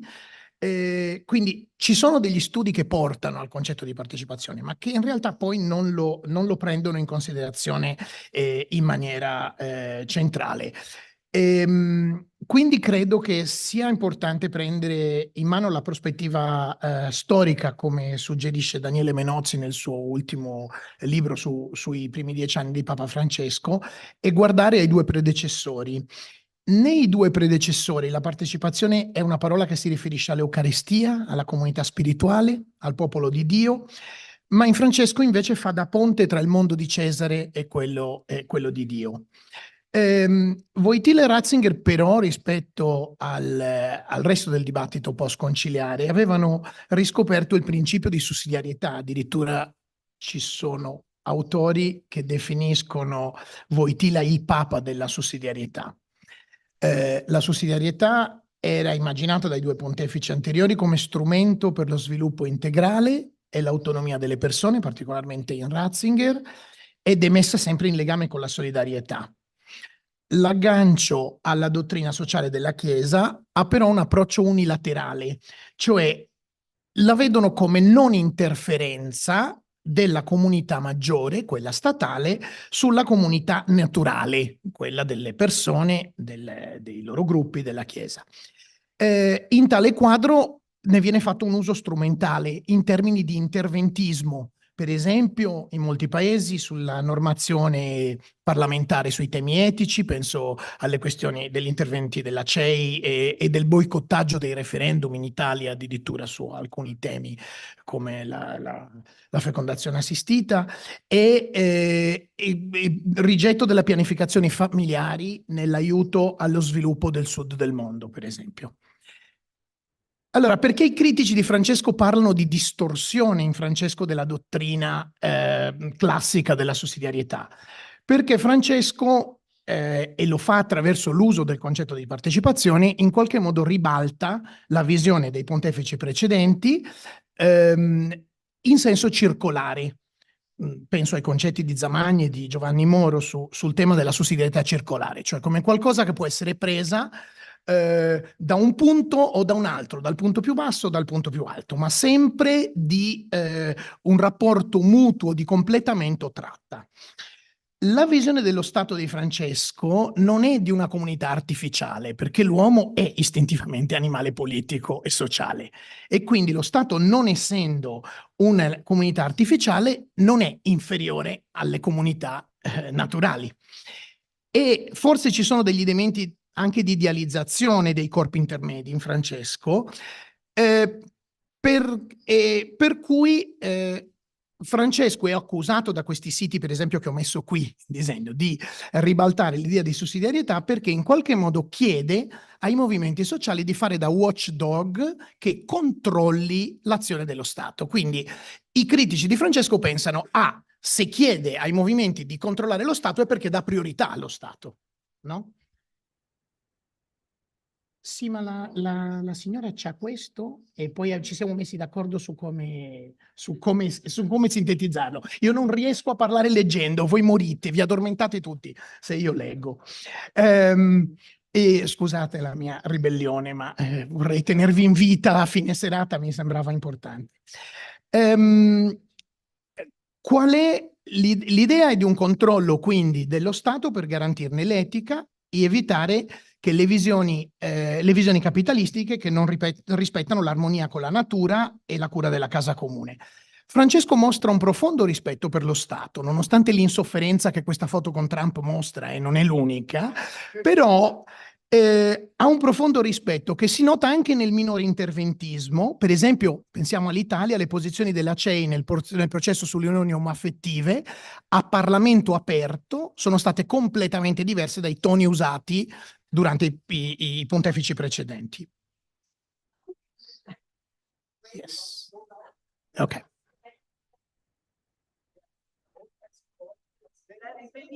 Ok.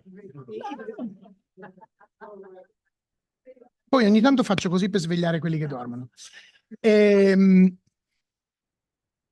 Allora, questa trasformazione verso una sussidiarietà circolare si dà attraverso il concetto di partecipazione, che ha la sua costituzione fondativa nella Laudato Si, ma in realtà ha testi anche più importanti forse per spiegarlo, specialmente nel periodo post-pandemico, perché il Papa è stato molto trasformato dalla pandemia. E in particolare penso al libro Ritorniamo a sognare, scritto con Austin Ivory, in cui sono poi c'è il famoso discorso all'ONU del 2015, dove si espongono 4 principi cardine della sua visione dialogica. L'unità prevale sul conflitto, la realtà è più importante dell'idea. It's good that I feel I can hear you, so I know where she is. La realtà è più importante dell'idea, il tutto è superiore alla parte e l'ultima, il tempo è superiore allo spazio. Questo elemento ultimo è molto importante. Il Papa è definito anche il Papa dei processi, per tutti i processi che ha iniziato, e l'idea processuale è un'idea di maturazione nel tempo dei soggetti e delle regole. E la idea di partecipazione di Francesco è declinata in 2 modi.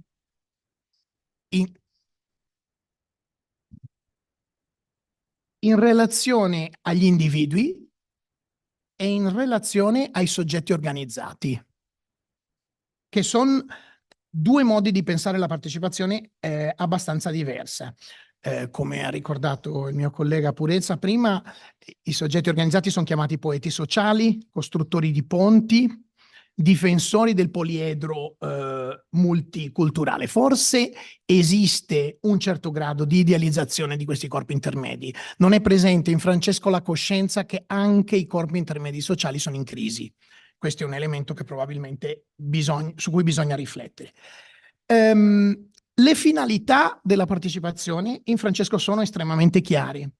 Lotta alla corruzione, ci sono vari libri che la mettono in questa linea, la costruzione positiva della pace, che si ottiene evitando i limiti della coscienza isolata per privilegiare l'unione degli animi,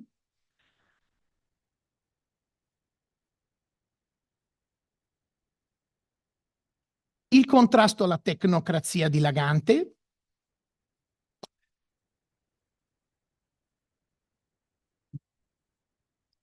la cura della casa comune e dell'armonia con la natura e il pianeta,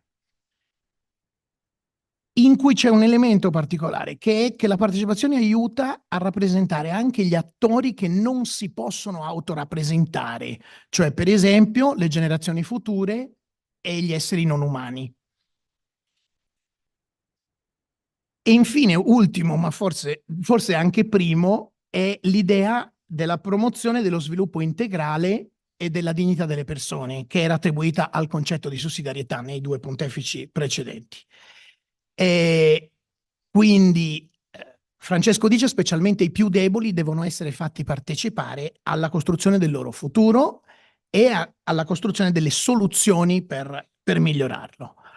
È un po' l'idea di Nancy Fraser che l'inclusione è redistribuzione e riconoscimento della voce prima di tutto e redistribuzione delle voci, del potere e anche delle ricchezze.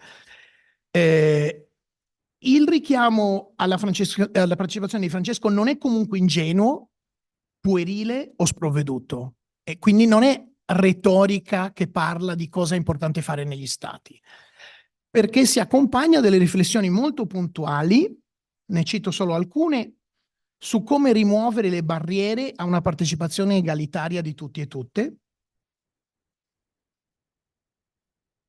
Sì. Su come pensare la partecipazione in diverse fasi, incluso il monitoraggio dei risultati, sulle forme e sulle figure di animazione, quindi quelle figure maieutiche appropriate a provocare e a istigare il dialogo, tra cui un ruolo importante, e qui anche la citazione di autori che parlano molto della questione dell'arte come provocazione, prefigurazione di scenari, introduzione di emozioni, di sogno, di dimensioni nuove e maieutiche per le persone, tanto che il Papa parla dell'importanza dell'arte per i più poveri perché li aiuta a crescere, no? Attraverso la provocazione. E poi la questione del tempo che abbiamo già visto, che genera crescita attraverso le fasi e l'autoriflessività della partecipazione. Quindi direi che oltre alle citazioni che il Papa fa, per esempio, di Guardini su questioni riguardanti l'arte e la partecipazione, ci sono, e in particolare all'importanza del pensiero incompleto da completare in un processo, ci sono anche delle convergenze con autori importanti non citati, come Norberto Bobbio, dalla pace non negativa all'idea di compensare le promesse non mantenute della democrazia rappresentativa, a Alexander Langer l'idea dei pontieri che non costruiscono ponti, insegnano a costruire ponti, a Luigi Bobbio la facilitazione equiprossima, cioè prossima di tutti gli attori, non equidistante da ogni attore, ma che si carica sulle spalle. E anche persone come Boaventura de Sousa Santos con la questione della grammatica del tempo, lo spreco dell'esperienza e soprattutto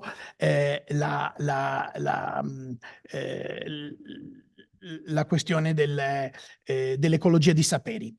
E vorrei andare terminando dicendo che la cosa più importante è che rispetto ai pontefici precedenti il discorso non si chiude nell'analisi della politica fuori della Chiesa, ma l'ultimo sinodo, che è sul camminare insieme, quindi sulla sinodalità, quindi un metasinodo in termini metodologici, inizia a mettere in pratica molte di queste cose anche guardando alle tecniche di moderazione partecipativa degli stati secolari, no? Quindi di un mondo che sta fuori da quello della Chiesa, ma che è strettamente legato. Il Sinodo, tra l'altro, aveva un titolo che era Missione, Partecipazione e Comunione, quindi la parola c'era, era presente, si è fatta viva attraverso tutta una serie di formazioni, una serie di tecniche, ci sono dei vademecum con le tecniche, anche con come organizzare gli spazi fisici per rendere il dialogo tra il discernimento e il traboccamento più efficace.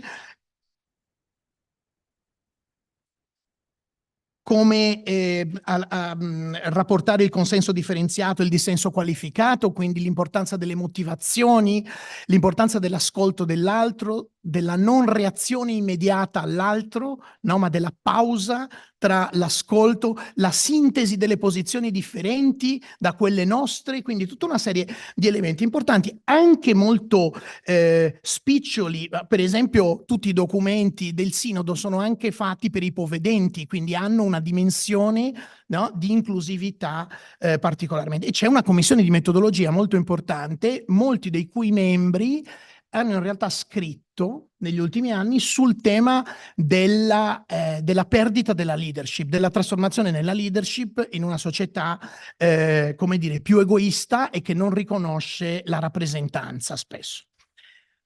Terminerei dicendo che questa visione è illuminata da due principi che sono fondamentali e che si riportano a due pezzi del Vangelo importanti. Una è la parabola del buon samaritano nell'incontro con le scuole fatto a Cascais. Tra l'altro, appunto, le scuole con cui si è incontrato il Papa, le scuole occorrenti, sono stata una delle sue creazioni già dal 2001, scuole di vicinato, sono più di 4.000 nel mondo. È molto importante come ha presentato ai ragazzi la parabola del buon samaritano come elemento centrale per il processo del camminare insieme, e quando camminiamo incontriamo ostacoli e dobbiamo affrontarli con quale spirito, no? E la seconda è sicuramente quella delle beatitudini. Le beatitudini, come spiegava il Cardinal Martini, sono, come dire, il passaggio dall'avere all'essere e dall'essere al donarsi. E il donarsi vuol dire anche adottare il punto di vista dell'altro, quindi le rappresentazioni stanno proliferando anche durante il sinodo, che pure è dedicato agli adulti, tutta una serie di cose fatte per i bambini che si relazionano alle rappresentazioni, come ho messo varie rappresentazioni delle beatitudini fatte per i bambini.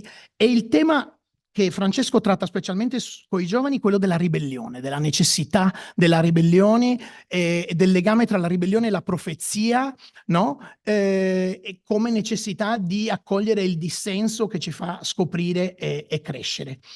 E finisco con delle immagini che sono ovviamente delle immagini che colpiscono, volevo usarle all'inizio ma mi sembrava di fare spoiling. Cioè, guardiamo anche l'immagine che si crea del Sinodo, con tutte queste donne, questi facilitatori nei piccoli tavoli, invece che l'immagine classica lì su del teatro con gli zuccotti dei cardinali, vedere i tavoli con il Papa che lavora insieme agli altri. Cioè, questo cambio di immagine, il Papa lo presenta in una citazione di Mahler che mi piace molto: se la tradizione è custodire il fuoco e non adorare le ceneri. Questo vuol dire che dobbiamo fare dei cambiamenti. Questi cambiamenti sono necessari perché le epoche sono diverse, capiscono cose diverse con termini diversi, e l'immagine di questo sinodo è un capovolgimento fondamentale. E quindi concluderei dicendo che Francesco aggiunge un tassello al dibattito post-conciliare: se la Chiesa è compatibile con la democrazia, o almeno può inserire degli elementi di democrazia, date le asimmetrie tra i carismi, i ruoli e le loro fonti.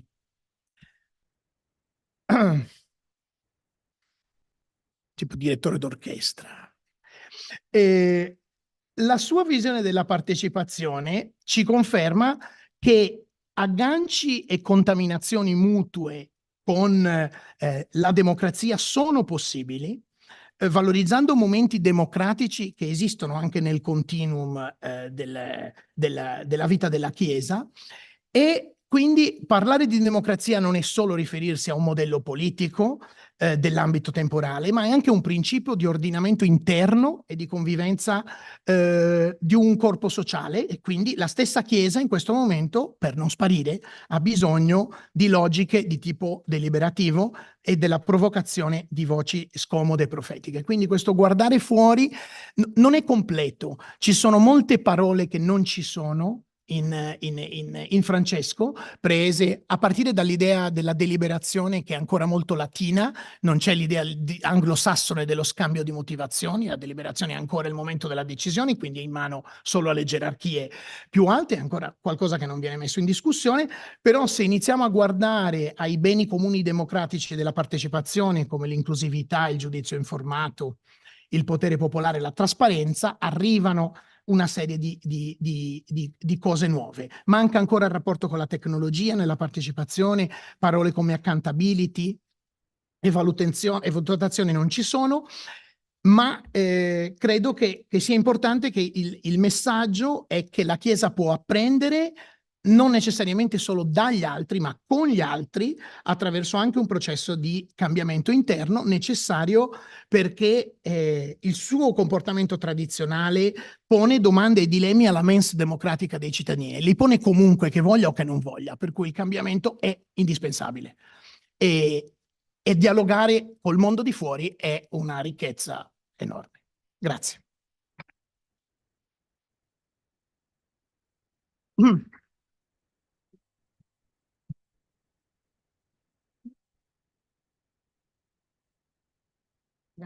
Grazie della pazienza anche all'interprete.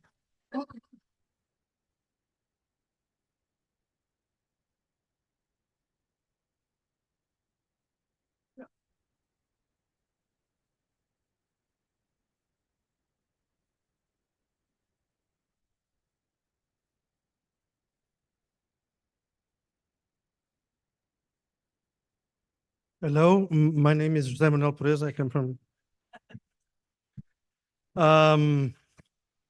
Well, we are coming to the final part of our work this afternoon. And as told before, the idea is to have an open debate at this moment. So I would suggest that all of you who want to, make comments, make some sort of personal reflections on some of the topics that have emerged, that want to pose some questions to the authors of the presentations, that you will just raise your hand. I believe that or you can please come here, which is the penalty that we give to people who want to intervene. They have to come here and just, shortly, if possible, pose your own questions or comments. So the floor is now open to anyone who wants at this moment to contribute to our common reflection. Please, Stanley, can you go there? Just for us to hear you and to the streaming, what do you say? To the streaming of the conference. Perhaps you can present you very, very briefly. Good evening. Is it on? No? Yeah. Good evening. My name's Isaac Stanley from the London School of Economics in London. Thank you everyone for the really fascinating presentations. I had a question for Victoria for a presentation, which I thought was particularly interesting, really, really rich, and sets up very nicely for some of the stuff that will be discussed tomorrow. She's there. She's coming. She's coming. She's coming. She heard you. Victoria, this is for you. Yeah, no, thank you so much, Victoria. Really, really fascinating. Yeah, sorry. Okay, go on. Yeah. And yeah, I had a question. It was really, really interesting. I mean, it's really interesting to trace these genealogies and see how these sort of neo-Thomist ideas have shaped sort of formative thinkers and actors of the European Union. And I wonder whether, in the spirit of this kind of dialogue between Marxist and Catholic, thinkers that we are, there's a next stage that we need to then push this discussion, which is to not only trace the genealogies and see the consonances, but also explore the tensions. Because it seems to me that, maybe unlike sort of some interpretations of neo-Thomism, some of the personalists had a stronger sense of conflict, of what Marxists call class conflict. And in the case of Peru, you know, he was highly critical of the idea of the common market, the European Union as it was emerging, because he saw it as a space where you would get, you know, what we now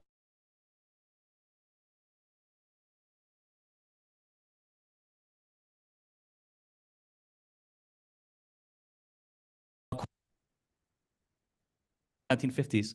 So what resources does personalism and these kind of traditions give us for a kind of critical reimagination of the European Union and such institutions, as well as a reassuring reflection that there is indeed a connection between these you know, rich Catholic social traditions and the institutions that we've inherited? Thank you.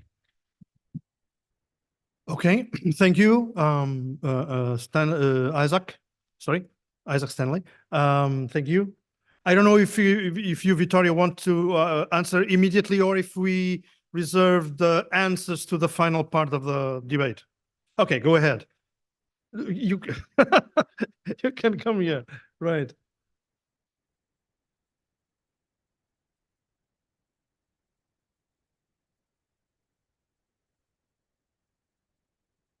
Thank you so much for the question. And I think that we could start a really long debate. So maybe just like 3 points, because the first thing that came to my mind was Jacques Delors, who considered himself a personalist. And he just passed away, and everyone was praising his figure and what he did for Europe, because he really brought a leap in the integration. At the same time, I think that other people find that he was the one who brought these neoliberal policies because he focused so much in the market. I think he thought he was compensating with the cohesion policy. Mm-hmm. And what I find very interesting is that among the personalist thinkers, there was a really big diversity. And also in the 50s, I think that some of the personalists, especially those who followed Mounier, they were already disappointed in the late 50s and in the 60s. So it was not homogeneous. But I think what I like, first of all, is that there was this debate, that there were thinkers that were engaged. It was thinking for action, not just thinking for reflection, that they created networks. And through these networks, they fed different movements. Then there was a variety of political options. So I think that this combination of thinking for action plus networks plus a variety of politicians, because also in my experience in the European Parliament is that then politics is the art of what's possible. So if you remain just at the ideal, sometimes you don't move.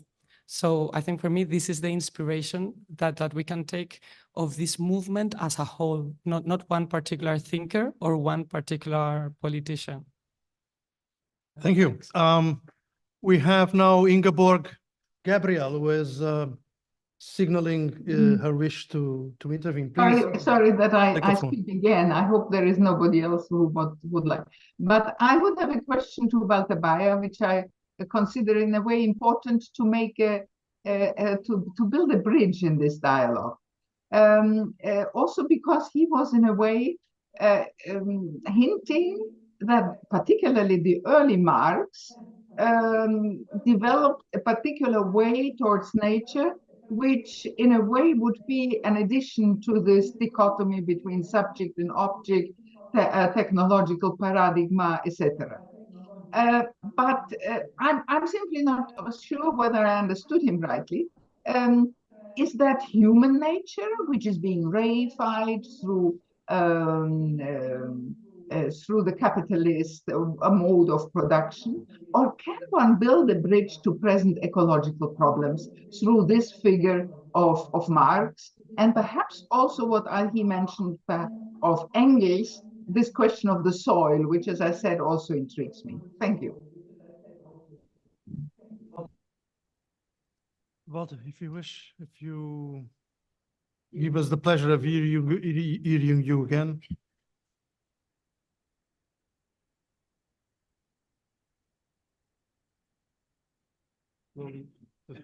during the process. He's just yes, you got me rightly. I wanted primarily to say that the alienation in the society also concerns the relation which human takes towards nature. So alienation as a broad process of a rift in human existence. And indeed, that is a bridge to the current ecological discussion. What I wanted through my presentation, what I wanted to say is that this very abstract idea of the young Marx develops further through the analysis of political economy and in Capital, volume 1, which is this idea of reification, and volume 3 then, which deals much more with the rift between the intrinsic dynamic of capital accumulation, which creates a dynamic of social development on the one hand, and the natural frame, which obviously cannot be regarded as being limitless, while capital accumulation must be limitless. And finally, I want to say something which I forgot at the end of my presentation. It's obvious that you can not use Marxian categories one-to-one for analyzing current problems. What I mainly wanted to demonstrate with my presentation was that classical Marxism encourages to unorthodox thinking. And this is still open. So what Pope Francis said to us in the audience was, you have to leave behind so to say, old schemes, and you have to be creative. And I don't see that, so to say, classical Marxism necessarily creates an obstacle for being creatively approaching reality. Much more than this, it creates an encouragement for doing so. Thank you very much. Some more questions or comments? Yeah, please come to the floor.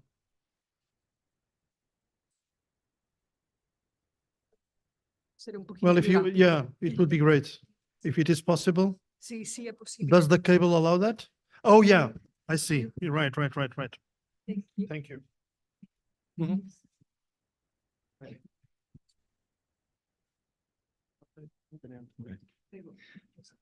Ciao a tutti. Allora, io sono uno studente qui di Sofia nella laurea magistrale. Chiedo permesso perché forse è una domanda un po' semplice. In quest'ultimo intervento sono stato molto impressionato da tutto il lavoro teorico, filosofico sviluppato da Papa Francesco, e come un cattolico forse un po' ignorante e anche un po' scettico mi sono chiesto come mai lui fa questi belli testi. Quindi non rischiamo di cadere in un tipo di bias perché accettiamo l'autorità del Papa con questi testi che hanno tanti autori dietro che non sono nominati.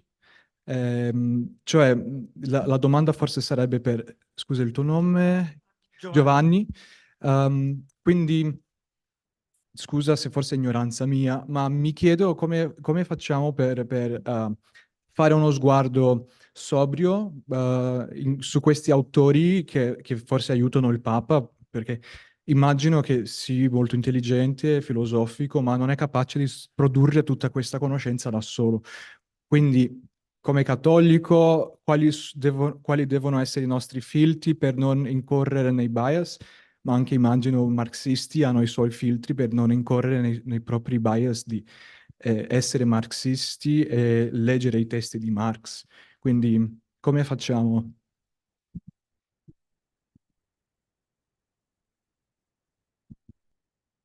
Slowly. Even walking slowly. Ok. Io mi sono posto il problema. Dov'è il ragazzo? Ah, ok. Io mi sono posto il problema. Per questo non mi sono centrato molto su alcune interviste che pure il Papa, anche rispetto ai suoi predecessori, ha fatto, ma sul tentativo di trovare delle coerenze nei testi, diciamo, religiosi, soprattutto le encicliche, alcuni altri testi importanti in cui, come dire, per quanto ci possono essere autori dietro, c'è un imprimatur della sua autoria finale, nel senso che il modo con cui il documento esce è come un commento di un grande giornale, no? Se c'è la firma del direttore è attribuibile al pensiero del giornale in generale, no? Quindi io ho cercato di ritrovare queste coerenze e di verificare anche delle assenze che possono essere dovute alle assenze del pontefice o assenze dei suoi collaboratori. L'unico testo che però è un'intervista e quindi su cui io ho centrato molto è Ritorniamo a sognare, che però ha un giornalista che, come dire, che ha costruito le domande e il Papa teoricamente lui ha dato le risposte in questo dialogo, anzi il giornalista lo racconta nel finale di come è stato, proprio come è avvenuto il dialogo. Il Papa gli mandava dei pezzi di risposta, lui gli faceva delle altre domande, il Papa mandava, quindi comunque è un testo, come dire, in cui l'autoria di Francesco è abbastanza chiara, mentre in molti altri testi io non so come sono messi insieme i pezzi delle cose.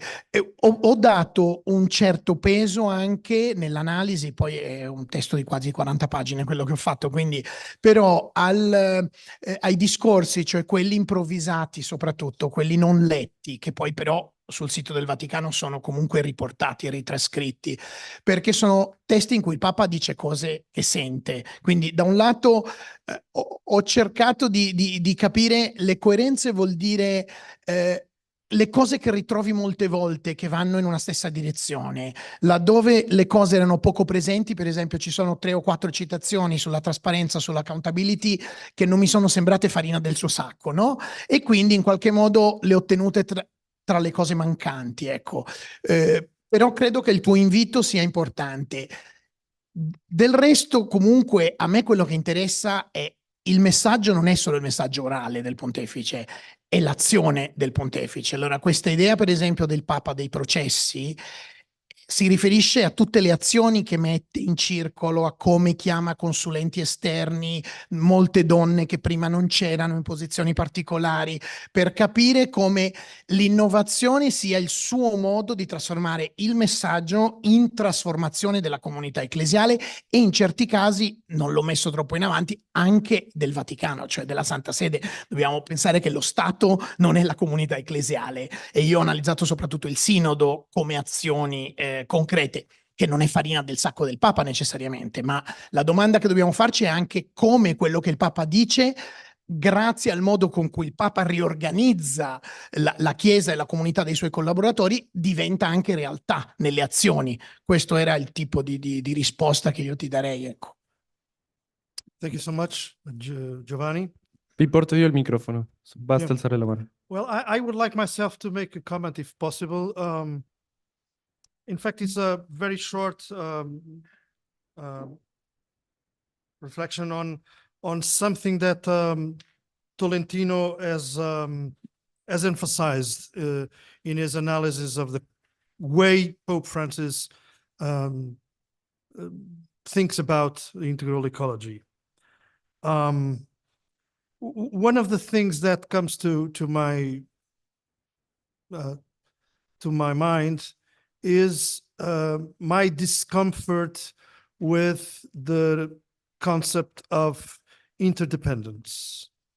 The Pope and all the critical thinkers about the current situation in terms of international political economy and inequalities in the world, they all emphasize the asymmetrical dependencies that exist in the current world. So the concept of interdependence, I think that we all share the same basic acknowledgement that, in fact, we all depend on each other at the inter-individual and the international levels, but the kind of dependency that we have is different, and obviously this expresses a different distribution of economic, political, and I don't know, technological power. Okay, so this is the first topic. I mean, talking about interdependence in the current world without emphasizing the huge difference between economies and societies like the G20 and, you know, sub-Saharan countries. I mean, it's not serious. So the concept of interdependence, I think, must be criticized. And I think the Pope does it despite using the concept of interdependence. Okay, so there is a sort of, way to the front and way back. But okay. And the second topic which I would like to raise here is that obviously at the core of the concept of integral ecology is, as has been raised in different presentations, namely by Walter Bayer, is a refusal of the technocratical approach to the environmental crisis. And this means in a very clear manner that what the Pope brings to the fore of this discussion is a claim not for the solution of the technicalities of the environmental crisis, but a claim for environmental justice, which is hardly different from, which clearly different from the point, from the argument of, environmental modernization or whatever, okay? So I think that the Pope doesn't use a concept. He doesn't use the concept, for example, of ecological depth, which is, work by several different schools of environmental studies, and namely of environmental politics. But in fact, at the core of his reflection is precisely the concept of environmental depth. I mean, who is in depth to whom about the production of environmental degradation? Who are the countries, the economies, the companies, the private interests that are more responsible than any others for the production of the degradation of the global environment? So who is in depth to whom?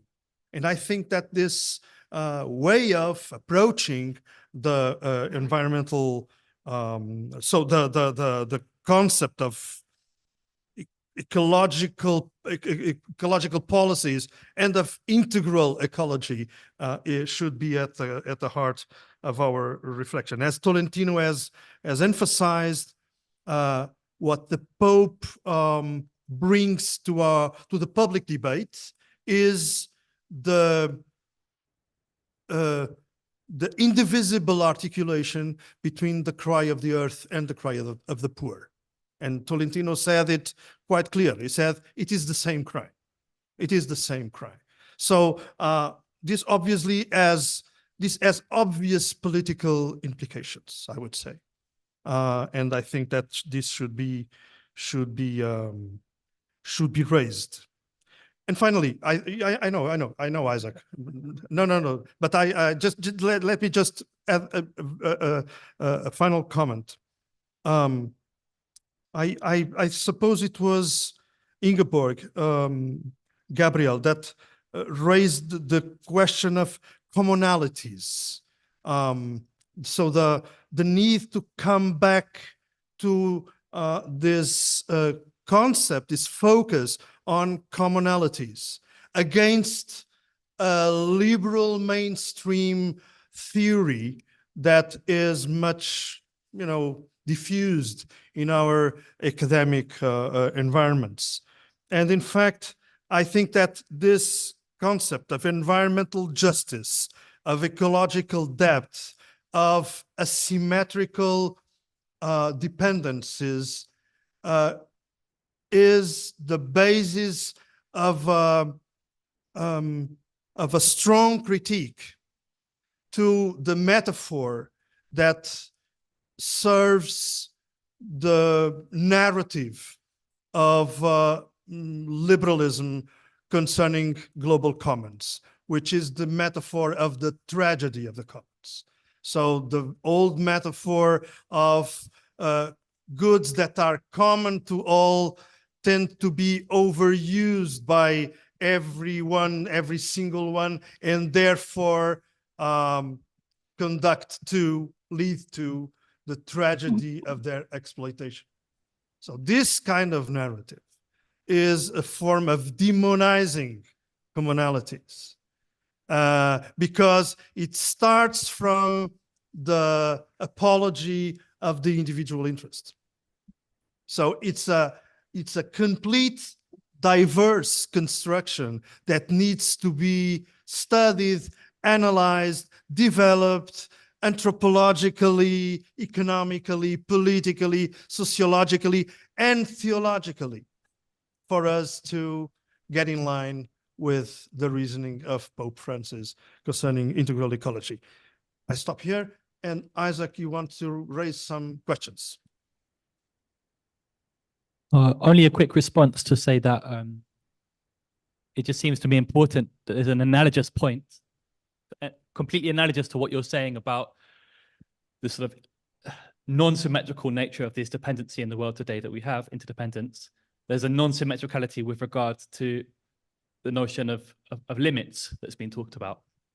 Because it seems to me there is a danger that the Francescan language on limits can be interpreted in a non-political way, in a degrowth way, whereby we're saying in a kind of romantic, folksy manner, let's all go back to the limits, because this is it chimes in with a common sense morality that many social Catholics can relate to. But actually, the real point being made is a more political Marxian one, of which actually implies the rights of countries in the global south to continue developing, growing, yes, with dirty fuels and all the rest of it. Whereas there are other parts of the world which do need to respect limits more. So that it's a sort of fundamental difference, which is maybe not explicit in all of his utterances, but it's important that that distinction is made. Well, some more, yeah. Go ahead, please. Just a very short comment. I am an economist, but my comment is much more philosophical. And it's about what Ingeborg spoke about, the myth of Prometheus. I found it really very inspiring and interesting because recently I read an Italian philosopher, Ivano Dionigi. He says that there is a tension between the myth of Prometheus and the myth of Plato, in the sense the tension between technology, science, and politics. I think this is really a key, very interesting, because we are symbolic animals, and probably we are in the frame of the myth of Prometheus. He says that in fact Prometheus apparently won the battle with Plato. And so I found in many different contributions of today's afternoon, really Sergio and Walter and Ingeborg and many of you had, in my mind, this kind of backgrounds, the tension between the technocratic paradigm and politics. So thank you very much. I don't know if any one of you wants to. Oh, Ingeborg, you want? Yeah, please go ahead. Yes, if I just may add a word to what you said on interdependence, because I also used the term. And isn't it so that there are two different levels of interdependence? In a certain way, we all are interdependent and dependent on nature. But then, of course, at a second political level, there is this asymmetry. I think this is not really a contradiction, but it's something which is complementary. By pointing towards the fact of interdependence at the general level, you make also a claim to political change with regard to asymmetries. Also, I have to admit that Catholic social teaching or thought is weak on this dimension of conflict and concreteness in the sense of pointing out. There I would completely agree with you. But on a more philosophical level, I think these 2 points go together. And if I may make a second remark, I left it out. I had it in my paper because of time. There is this big debate on retributive justice, which I think we should tune in. It has also been strong at COP28 as loss and damages. And I think it's a very interesting debate, not one easily solved because you can't count up 200 years of damages and this and that. But I think it's a debate worth leading because it's at the heart also of there are two parts to ecological justice. One is at present, but then it has of course also this long-term dimension. Thank you. Well, thank you very much. Jose Manuel? Yeah. Maybe we can to conclude this session with your final comments, because I know you want to conclude. No, I want to conclude. Yeah, I want to conclude. Well, people, I conclude. No, thank you very much. I expect some orders from above.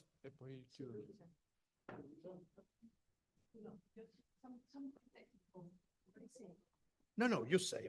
Come on. The mic is there. For Luisa. Just a technical question. The translators must quit. So they will finish for tonight, but we can go on because the rector himself will be translating. Okay, because it's too interesting to quit. Very democratic practice.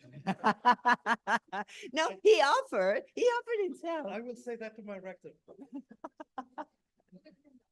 Here with Jose Manuel, so they're close to each other.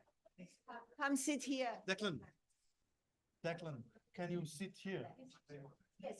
Yes. We greet all translators. We thank a lot. Yeah. And we'll see you tomorrow morning at 9 precisely. Today, as here. What is happening? E dove va? Okay, so he goes to his office and translates from there because he said it's too tiring with the subsequently. We have any questions? I mean, we are anticipating that there will be questions, but we don't know if there are some questions. So yes. Let me just ask something. Thank you, Declan. Thank you very, very much. Are there any? So how long will it take till he goes to the office? 1.5 minutes. So in the meantime, and I can use this time to tell you there are some more participants who lost coincidences and are still on trains and are desperate around, and sometimes they will come. Okay, like Ivo and Julia. Yes. No, not Ivo. Jochen and Julia. Yes. So you think of your questions. We don't know if there are any questions. Yeah. I mean, yeah. We have the condition to go on for a little while, of course, not that much, 10 minutes, 15 minutes. We can talk how it went technically. If you had difficulties, I saw here there were some difficulties in catching the translations, either in the earphone than by reading, because you have two possibilities. You can read the text and you can hear the language that you want. So the people who had difficulties with that can go to Giuseppe maybe, and Giuseppe can look at your disposals and see if there's anything that can be bettered.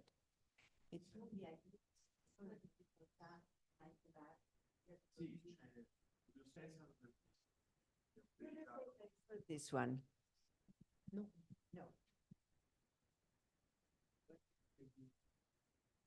Where can you read the document? So these speeches, they're only the speeches. The real articles will be overworked, elaborated, and then it will be a later peer review edition, and there will be more informed on that.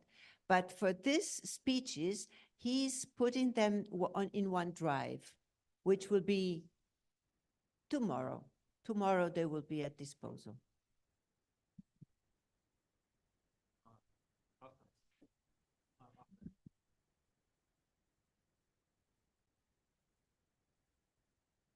We have some attendees that came because they were too late in sending their papers, but they were so interested that they take over the whole burden of the conference, of the trip, of everything, and came from France, from Paris, from Strasbourg, from Lyon. So you're also participants as all the others, so you have to put questions and give your inputs, okay?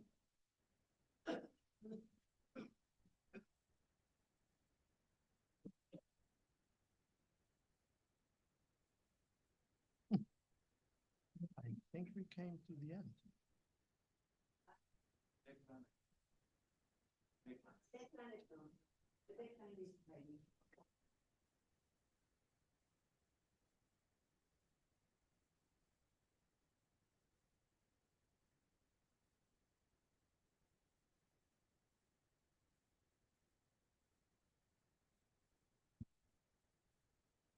Isaac? No. Please save us.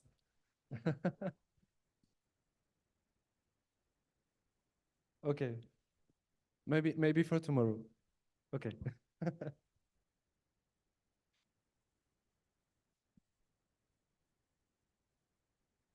Jose Manuel?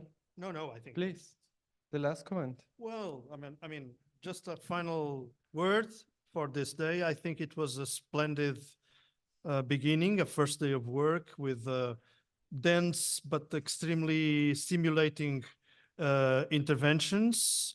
And I think I may talk on behalf of all of us, thanking all the participants that have presented their reflections, that have shared their reflections with us. As you might have understood, there are different languages, different agendas, different sensitivities to the common area of integral ecology, which result first from the wideness of the concept itself in Pope Francis' work, but it also represents the plurality of understandings that are involved in this exercise of dialogue between Marxist-oriented perspectives and Christian-oriented visions of the reality. So the work that has been done so far by Dialop is precisely to have this immense variety of constructions of reality and try in a very in a very dedicated manner to try to find common grounds, common perspectives, to have qualified the census and I don't even remember anymore. And some consensus also. The more the better. So this is it. Tomorrow we will resume at. Oh, you will say. Okay. Yes. No, So- thank you very much. Yeah, Thank you. okay, okay. Grazie a tutti, veramente siamo alla fine, abbiamo ricevuto veramente tantissime informazioni, tantissimi input e quindi abbiamo bisogno forse un po' di tempo per processare l'informazione, quindi anche essere freschi per domani. Faccio molto velocemente qualche indicazione per domani. Prima di tutto, questo è un progetto europeo e abbiamo bisogno certamente di valutare questo progetto, no? Quindi chiedo alla regia magari se mi può fare il QR code di un preform che magari forse avete ricevuto anche via email. Chi non lo ha riempito, vi prego di farlo, cioè, perché è importante avere un prima e un dopo, quindi avremo anche la valutazione alla fine cioè nel terzo giorno e vediamo come è andata e ricevere i feedback. Poi, allora, fra 15 minuti avremo il pullman che ci porterà per la cena, dove, sì, dove avevamo fatto oggi il pranzo. La cena sarà alle 19:30, ma il pullman parte alle 18:45. Ci saranno forse anche 2 pullman, quindi non vi preoccupate se il primo parte. Poi alle 21, oggi a Tracole dove noi dormiamo, ci sarà un aggiornamento da parte da noi, dal gruppo di Dialop che è stato ieri da Papa Francesco, per raccontarvi un po' com'è stata l'esperienza, il messaggio che ci ha dato, un po' quello che è successo, no? Che è veramente stato un messaggio molto, molto potente per noi, per andare avanti proprio anche in queste tematiche che oggi abbiamo trattato, no? Quindi alle 21, dopo la cena, dove dormiamo? E poi la colazione per domani sarà alle 7:30 lì a Tracole, dove dormiamo. Il pullman per venire qua sarà alle 8:30. Quindi anche sicuramente ci saranno 2 giri, ecco, dobbiamo essere più o meno pronti, ecco, per poter cominciare alle 9. No? Quindi cominceremo il programma domani alle 9 e vi faremo un contesto, cioè all'inizio un contesto di questo progetto, di cosa si tratta. Oggi abbiamo ricevuto tantissime informazioni, lo metteremo in contesto del progetto europeo a cui stiamo partecipando. Grazie mille e un attimo.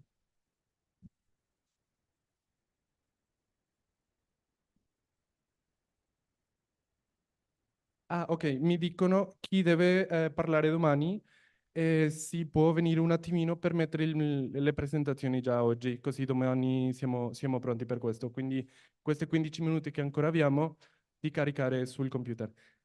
Grazie mille.